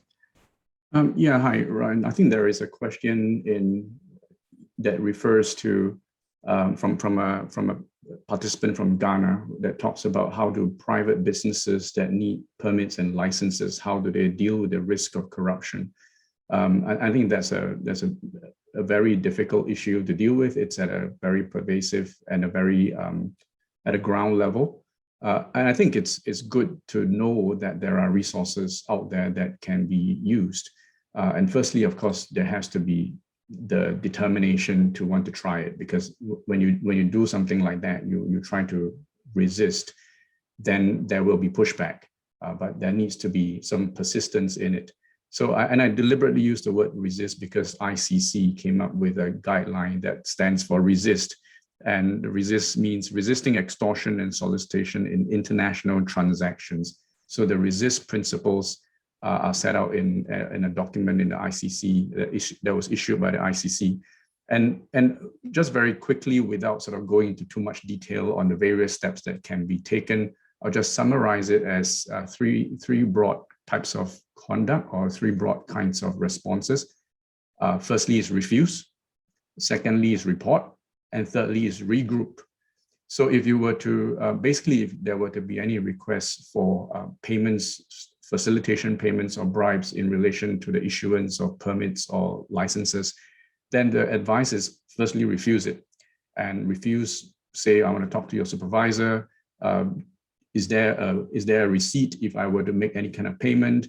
And in refusing, also signal to them what your company's stand is, or this is a company letterhead that says, if we pay this amount, I need to get permission from my superiors. So generally refuse and make it really hard for that person. Secondly, in terms of report, right? If there is a way to report this to a superior to escalate these issues, if it's a foreign official, is there an embassy you can look at? Is there a local anti-corruption kind of law enforcement? Those are things that you can go to in terms of report, obviously, in reporting, take good notes. What happened when, who was it who requested, note down the names and things like that. But sometimes reporting may not always work because the very same law enforcement personnel, you may not necessarily trust them. Then it comes to regroup, as in collective action. So teaming up with fellow like-minded private business entrepreneurs, whether it's a business or trade association, through some kind of chamber of commerce, and organizations and association like the one that Kunpana is in as well. So using collective action to then have more force and more power to bring that kind of pressure to try to effect a change. So those are my sort of some of my thoughts in relation to that question. I think we're really out of time, but I'd like to give all our speakers a chance to share your last key message or takeaways, about your vision for business integrity and anti-bribery compliance in the region. So maybe we'll start off with Cynthia. Yes, there is really so much to say, but I'll be really quick. The question about the dilemma when there is a lack of leadership, I think it's a very serious one for the region, not just in Malaysia, but I think in Thailand, in many parts of Southeast Asia. So there is a real importance in reforming institutions. So even if there is a uncertainty in politics, there needs to be institutions that can actually look at combating corruption, investigating corruption without fear, without favor. How do we get there from where we are today is a very important question to ask ourselves. We see progress in Indonesia, for example, and whether that would be important best practice and lessons from where they were before to where they are now. It's far from perfect, but there is a huge lessons to learn also in the case of Taiwan and etc. And what kind of democratic governance is required in order to instill better institutional reforms to combat corruption? It's all interconnected. My other one point, I think, is to talk about ASEAN itself. And for us to start looking at regional trade and how our SMEs participate in opportunities like that with the ASEAN Economic Community, small businesses actually partaking in opportunities that can allow them to do cross-border trade. But with that also comes many challenges of cross-border crimes.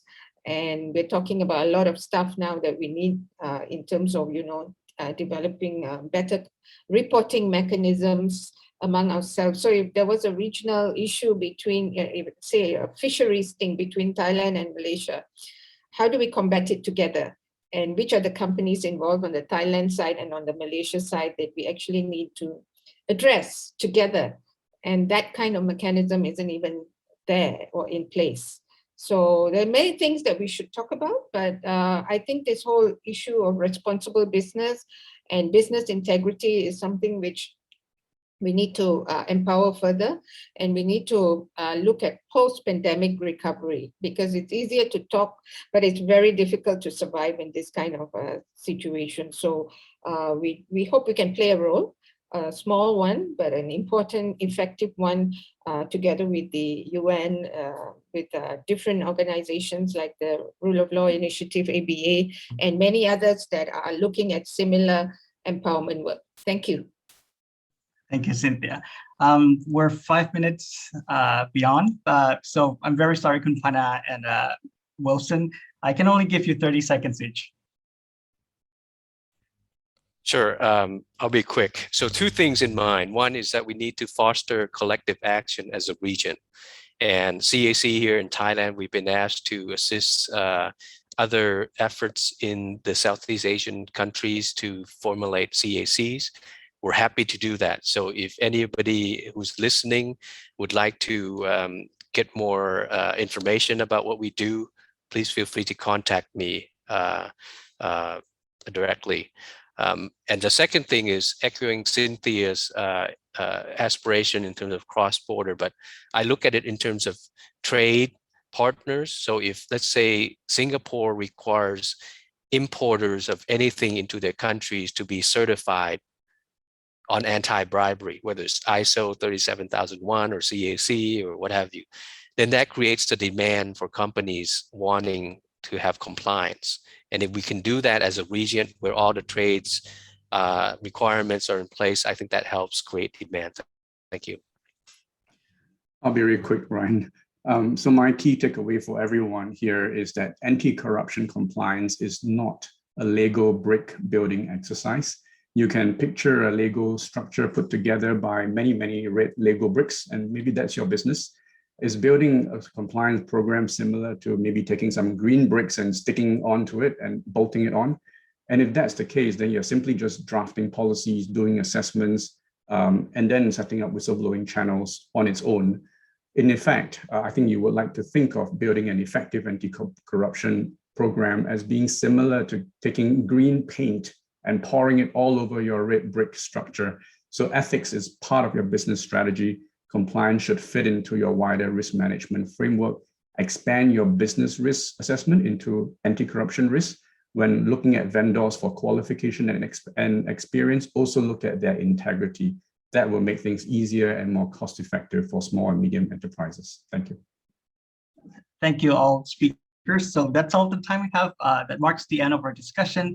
I hope everybody learned as much as I did from distinguished speakers. So thank you very much to ABA for organizing this panel and speakers for participating in this. So I'll hand it back to Peter. Okay, thank you very much, Khun Ryan, for the lively session, and many thanks to all panelists for sharing your insights about the good sides of strengthening the integrity among the businesses. And I'm sure that the participants got the useful information and inspired from the discussion as well. And please allow me to inform the participants, since we were asked that where to get the CRA guide presented by Dr. Alma recently. So we will share this guide on ABA Roli website and on the landing page of this event where you register. And we will also email you a copy after publish. So, and the presentation as well. We will try to gather all presentation slides and make them available on the event website after receiving a permission from the speakers. So that's the logistic side. All right, in our next presentation, we have Mr. Lias Bekatini, the CEO of Ethics Base, will share his expertise on supply chain and third-party due diligence in SMEs. So over to you, Lias. You're on mute, sorry. Thank you. Hi, thank you very much for this opportunity again.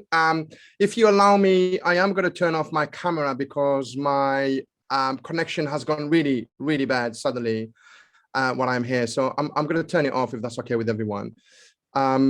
So again, it's very insightful conversation so far. It was very good to hear Kunpana, Wilson, and Cynthia and Ryan. I've had the privilege and to participate in conversations with them in the past. So it's really, really insightful. What I'm going to try and do over the next few minutes is really to try and share with the audience what does that mean when we say elevating sustainability in your supply chain. And what I would invite you to do, if that's okay, is to look into this from two different angles. The first angle as participants, actually maybe even three angles. The first angle as participants and linking this presentation to the topic today. The second angle will be you as potential clients of your own supply chain. And then the third angle, which in my view is perhaps the most critical, is you as organizations providing or being part of the supply chain of your client network. So I hope you will find this presentation insightful. I'm very conscious of the time. I should be done in less than 20 minutes.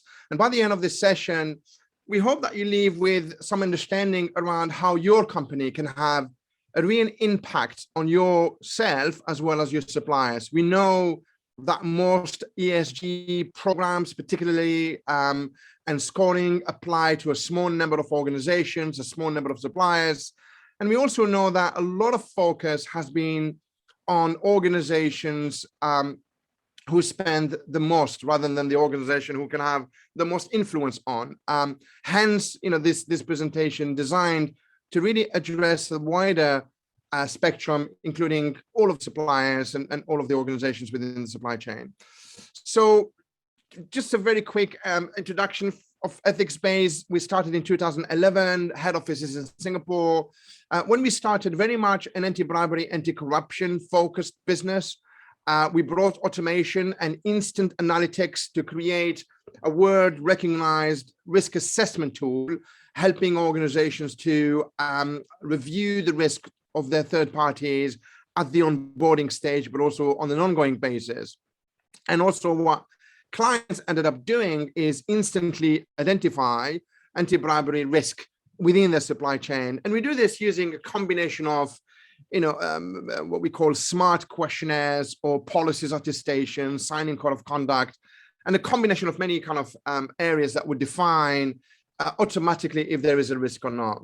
We didn't stop there, right? So we moved on to assist beyond the anti-corruption, anti-bribery, and we brought other risk areas such as human rights and labor and environmental, because really when you look into it, they are connected somehow, right? When there are human rights issues, they're probably underpinned by some anti-corruption practices in some level of the supply chain. So we always believe that these kind of verticals are super connected at a level of the supply chain. And what we do with Ethics Base is trying to identify the gap of your supply chain within one of these verticals. The mission of Ethics Base is very clear. We are a UNGC member, and we want to contribute towards ethical and sustainable business practices. And we want to do that by making the onboarding, the management of the supply chain process fast, low cost, convenient, and efficient. So, and of course, you do all of this without losing sight on any of your local or global regulations.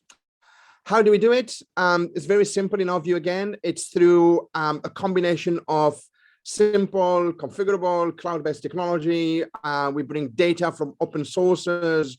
We look at indices from various authorities.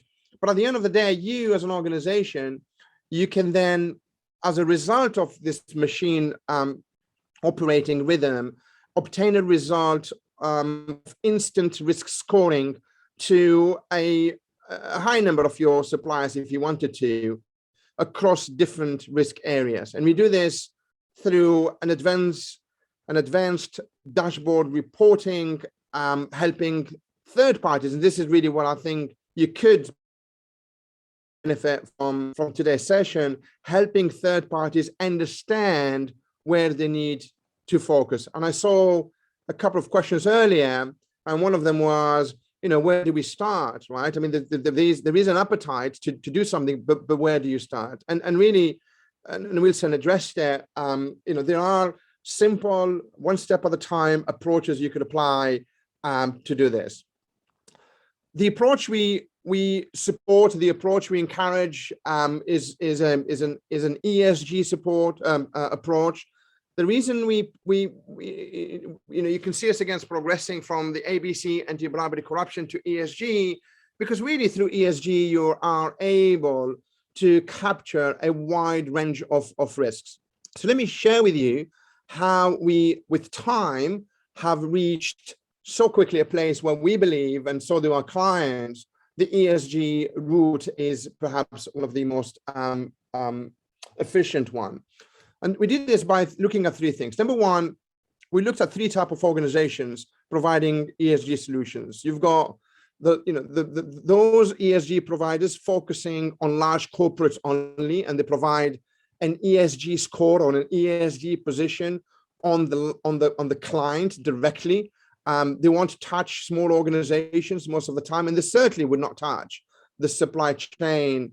And therefore, because simply, I guess their approach would be a little bit more too costly to do so. The second type of organizations will be your NGOs. Very good approach, very successful in helping the organizations to address the ESG spectrum. The good thing about the NGOs is that they focus most of the time on the E, the S, or the E, and then they go deep, right? So if they look into an E, for example, they look into reporting and working on carbon neutral footprint or GHG and so on and so forth. And the last type of organizations who could help with ESG are the commercial ESG technology and data-led organizations. Very few of them, but those would perhaps rely most of the time on reported information via questionnaire on your suppliers, right? And I think one of the question was, where do you start? Starting with the supplier is as good as any other approach, where you try and identify the gaps within your supply chain that would suggest, because again, identifying those gaps within the supply chain will allow you to define some of your practices internally, whether it's driven by policies or code of conduct or frameworks. But it's certainly one of the approach you could think of. The other thing you can look into is, how many organizations have or produce a sustainability report, right? And again, you look into this, not many. And again, some might find the approach a difficult approach, a complicated approach, or an expensive approach. It doesn't have to be that way. A sustainability report would allow you to, again, understand your gaps, strategize how to deal with them, and understand how to close them. What we know about the sustainability reports is quite simple. 95% of most reports relate to internal metrics, where nearly the focus is on only the organization itself who is producing the sustainability report on, or maybe 100 or 50 of the top suppliers. And again, we know that information for assessing the risk about those suppliers comes from questionnaires and disclosures, and we all know not all suppliers will respond to a questionnaire. So I would say a good portion of your organization ESG score can be driven from your own sustainability reports, which can again help you do two things. Number one, elevate your own standard, elevate your supplier standard, but also be able to identify the gaps that will allow you to focus on your work. If you look at some of the details, for example, of how some organizations work with the supply chain, you can see how we've helped corporate, some large and some small, improve the sustainability of their supply chain and provide hundreds of data points, frankly, for them to discuss publicly and impact their ESG rating.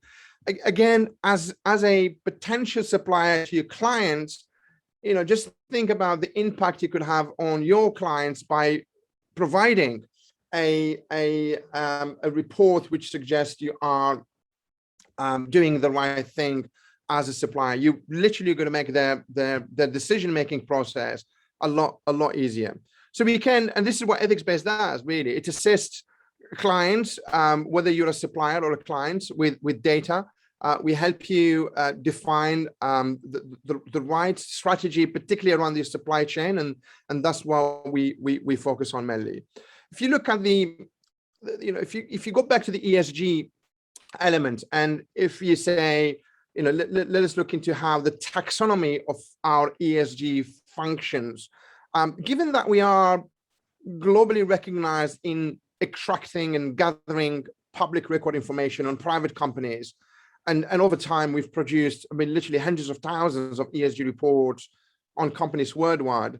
On our platform to date, we probably have over a couple of million suppliers that have had a level of ESG or due diligence conducted on them to help clients onboard them or help the supplier themselves elevate their standards.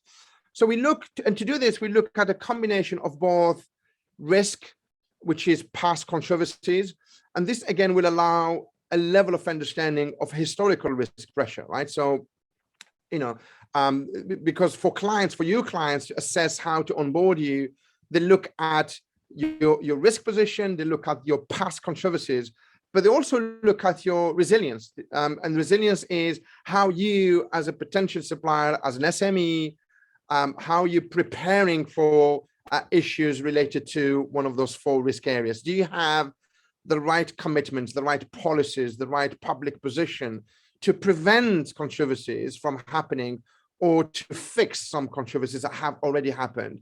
And the resilience piece is really important, and it can be fixed. It isn't about what happens in the past, because what happened has happened, and it always going to have an impact. But it is also how you're preparing for the future, whether to avoid a controversy to happen, or to ensure that you have the right frameworks in place. And this is really all done in a very sophisticated way, using, in this case, ethics-based platform. And just to give you an idea, and you could be one of them, frankly, one of you organizations on this call could very well be one of our largest clients, for example. If I think of one of our largest clients, they have over 100,000 suppliers on the platform, where they are organizing ESG scoring on each of their suppliers. They're looking at where the gaps are. They're looking what potentially need to be put in place to renew the contract with the supplier, with the SME, and so on and so forth. It's real, it happens. More and more organizations, if not the majority, have a level of program in place which will allow them to define risk within the supply chain, not with a view to terminate, but really with a view to put in place new mitigation measures to improve standards, to elevate practices, and to make sure everyone adheres to some of the highest regulatory frameworks possible. So that's from a taxonomy perspective. When you look then how we are used as an organization to score and rate a particular SME from an ESG perspective, we look at, as I said earlier, we look at risk, which is controversies, but we also look at the resilience. And from a risk and controversies perspective, we look into all 3 areas. We look at the E, we look at the S, and we look at the G. And behind all of these verticals, there is an element, where there's actually a taxonomy in its own right. We identify any controversies within these areas and then rate it from minor to critical. And that's what your clients want to see. Where is this SME? Where is this supplier position? Is this a high risk, a minor risk, a critical risk? We also take into account the time period, so that eventually even critical risks will drop off the score if it happened a long time ago, right? We look at the public commitments to address these risks, and then we use this data points through an intelligent software, allowing us to analyze the company, for example, website, open sources, commitment policies, and various sustainability issues, which would again benefit the client. What you may want to know, and this is very important, because maybe to give you a little bit more insight about how clients use the ranking and how they use the ranking via ethics-based anyway, we apply to be able to come up with this kind of scoring. We apply 2 benchmark groups. We use, one of the group is the UNGC Global Compact 100, which personally we deem these to be the gold standard. And then we also have an SME benchmark based on the SME members of the UNGC. And then we rank the client's supply chain, or the SMEs, from weak to strong on both controversies, risk, and resilience. And we also give equal weightage to risk and resilience, right? So in the overall score, and that can be therefore translated into percentage or a ranking, and then your clients will start looking at the highest one to the lowest one. So that's kind of an idea, giving you an idea. But what is even more important, what your clients do is ensure there is a monitoring, a progression and a monitoring module in place. A simple way to look into this is from a scoring perspective, a company that has, maybe has no risk or no controversies in the past, and then through various machine indicators, we detect that there is an issue that has happened across this organization. And the clients are going to want to know this, because what would happen is you go from there's nothing, everybody is where they are from a ranking perspective, and then if a third party or an SME has an issue, it will be immediately notifying the client. Again, it depends who you talk to. What does that mean? What it means is that your clients, your organization, you're working with, could get in touch with you. What they want to see really is how you are addressing the issue, what measures you put in place to solve to resolve the issue. I think coming to the end of the presentation, really, I think what I wanted to do is really more share with you in a little bit more details the different aspect of an ESG reporting, what clients look at. They look at anything from the progression of the supply chain. They track annual targets. Most clients have a target they want to achieve on the ESG within the supply chain, and they want to see how the overall supply chain is progressing. And of course, anything that isn't progressing to their targets would of course be pulled out and analyzed, and they will drill into most ESG risks. And then what your clients want to do again is be able to report positive data, right? So it isn't about the negativity most of the time. It is also about reporting positives, how a supply chain at large progressed from BB to A, for example. They also want to encourage organizations to have a resilience program in place. So just wanted to show you that kind of a view. My last slide, I think it is my last slide. My last slide is something very important, right? One of the key points here is to understand how organizations can make an impact. And I'll give you a true story. We ethics-based, we are a provider of solutions. We have 250 clients today. One of our top clients, and this is true, right? One of our top clients several years ago insisted that we have a public D&I diversity and inclusion statement.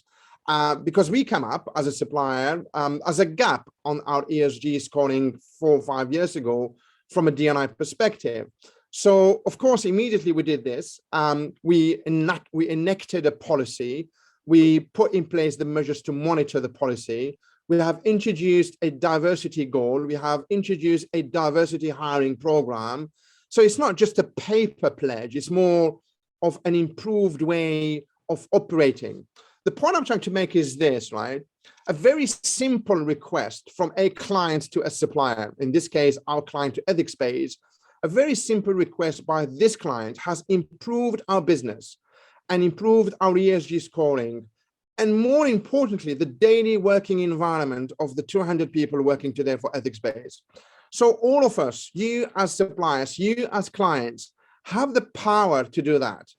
You have the power to make changes to several thousands of lives if you focused on the organization where you can make an impact rather than those organizations who provide you with the most from a business perspective.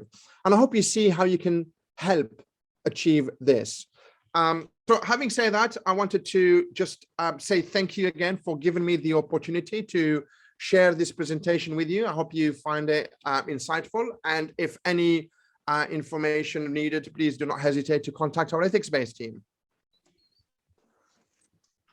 Thank you very much, Les, for a fascinating presentation.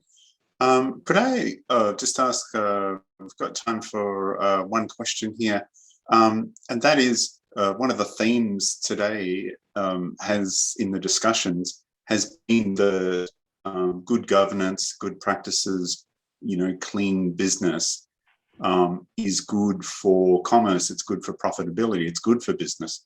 Would you like to comment on that, and given the amount of data you've analysed about those relationships? No, absolutely, Peter, and a fair question. I do think, again, good governance could mean different things based on the organizations and the leadership, right? It's really a measure that fluctuates. I do think there are bases, there are things that you have to have within your organization, but it isn't just about putting a good governance framework in place. That's one thing. It's how you lead it by example, is how you put the right measures in place to assess whether it's working or not. I've talked with organizations that had frameworks in place for 3-4 years and never been amended, which in my view is already a red flag, right? Because the business environment is changing so fast. You'll expect to have a review mechanism to amend your frameworks, amend your governance styles on a regular basis. But it is really, the first thing is to start, put something in place. The second thing is make sure you know what you're trying to track with a framework like this, and have a monitoring element in place to review and update and upgrade, and then decide who you want to apply that governance framework on. Is it on your employees only, on your senior management, on the board, on your supply chain, on your partners? And really, it's on everyone, frankly. And therefore, the application is going to be different, and ownership. Who is going to be owning this particular program on a particular community? Thank you, Les. I think that's probably the time we have for questions, so I'll hand back to Khun Ba. Thank you. Thank you, Peter. Okay, thank you very much, Lias, for your practical insights on helping SMEs conduct due diligence and prevent corruption. And before we hear the conclusion and key takeaways from Peter, we will have an evaluation session, and I would like to invite all of you to please scan the QR code on the screen. And for those who might not attend by your mobile phone, we will have the link of this evaluation shared through the chat box, and then you'll see a short survey about the webinar, and we will be grateful for your feedback if you could complete the survey, and we will be back shortly in a minute for the conclusion and key takeaways from Peter. Thank you very much.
All right, so I think that's enough for the evaluation. Now our webinar has come to an end. So I would like to invite Mr. Peter Ritchie to give a conclusion of this webinar. So over to you, Peter. Thanks very much, Kunpa, and thanks very much to everyone who's participated, not only the people who've spoken, presented to us, but the people online who have given us so many good questions and participated so actively.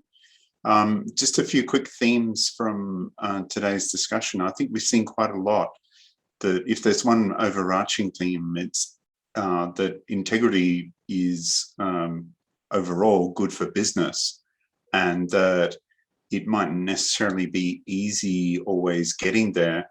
But actually, one of the related themes is like the power of community.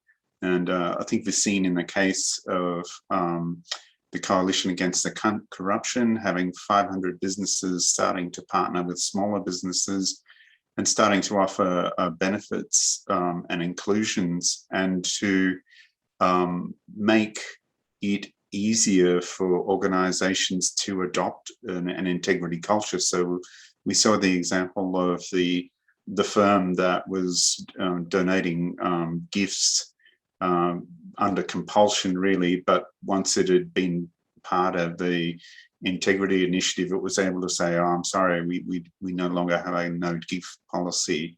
And it was part of the strength of community. And I think also we've seen some good examples today of the power of saying no. And I think, as Wilson Ang said, refuse, report, and regroup. And some of the actual good examples that came out of that, where tenders were actually reopened and the party that said no was invited to participate again. And similarly, the overall power of compliance, and that investment markets, banks, big organizations are increasingly wanting to see a clean and good governance record and a demonstrable commitment to trading well. And finally, with Leas's ethics-based presentation, I think we saw the amazing sort of interconnectedness of not only just the anti-corruption angle, but the environmental angle, avoiding human trafficking and slavery, avoiding environmental problems in the supply chain, upholding human rights and labor standards, that actually all of these risks are entwined together, and that managing, a corruption risk should also, in a holistic, sustainable system, actually involve managing a range of other risks. So thank you again for such an enlivening group of speakers and partners. Thank you again to our participants online. I really appreciate your time and everyone's effort today. And finally, thank you so much, Kunpa, for leading us through this activity today. Thank you all. Okay, thank you very much, Kun Peter. And thank you very much to all of you for your participation and for staying with us until the end of this webinar. And if you have any questions, please feel free to contact us, ABA Rowley or EthicBase, our co-organizer, through the email shared on the screen. I'll let my team share my email and EthicBase email on the screen. And our technician is also sharing the emails through the chat box. So if you have any question or if you need any materials from this webinar, it will be posted on the event page, but you can also reach out to us if you have any upcoming news or upcoming events that would like us to partner with you. So thank you all speakers for your insightful presentations and discussion, and we hope to see you all again in our next webinar. Have a good afternoon, good evening, or good night. Thank you very much, and bye-bye. สวัสดีค่ะ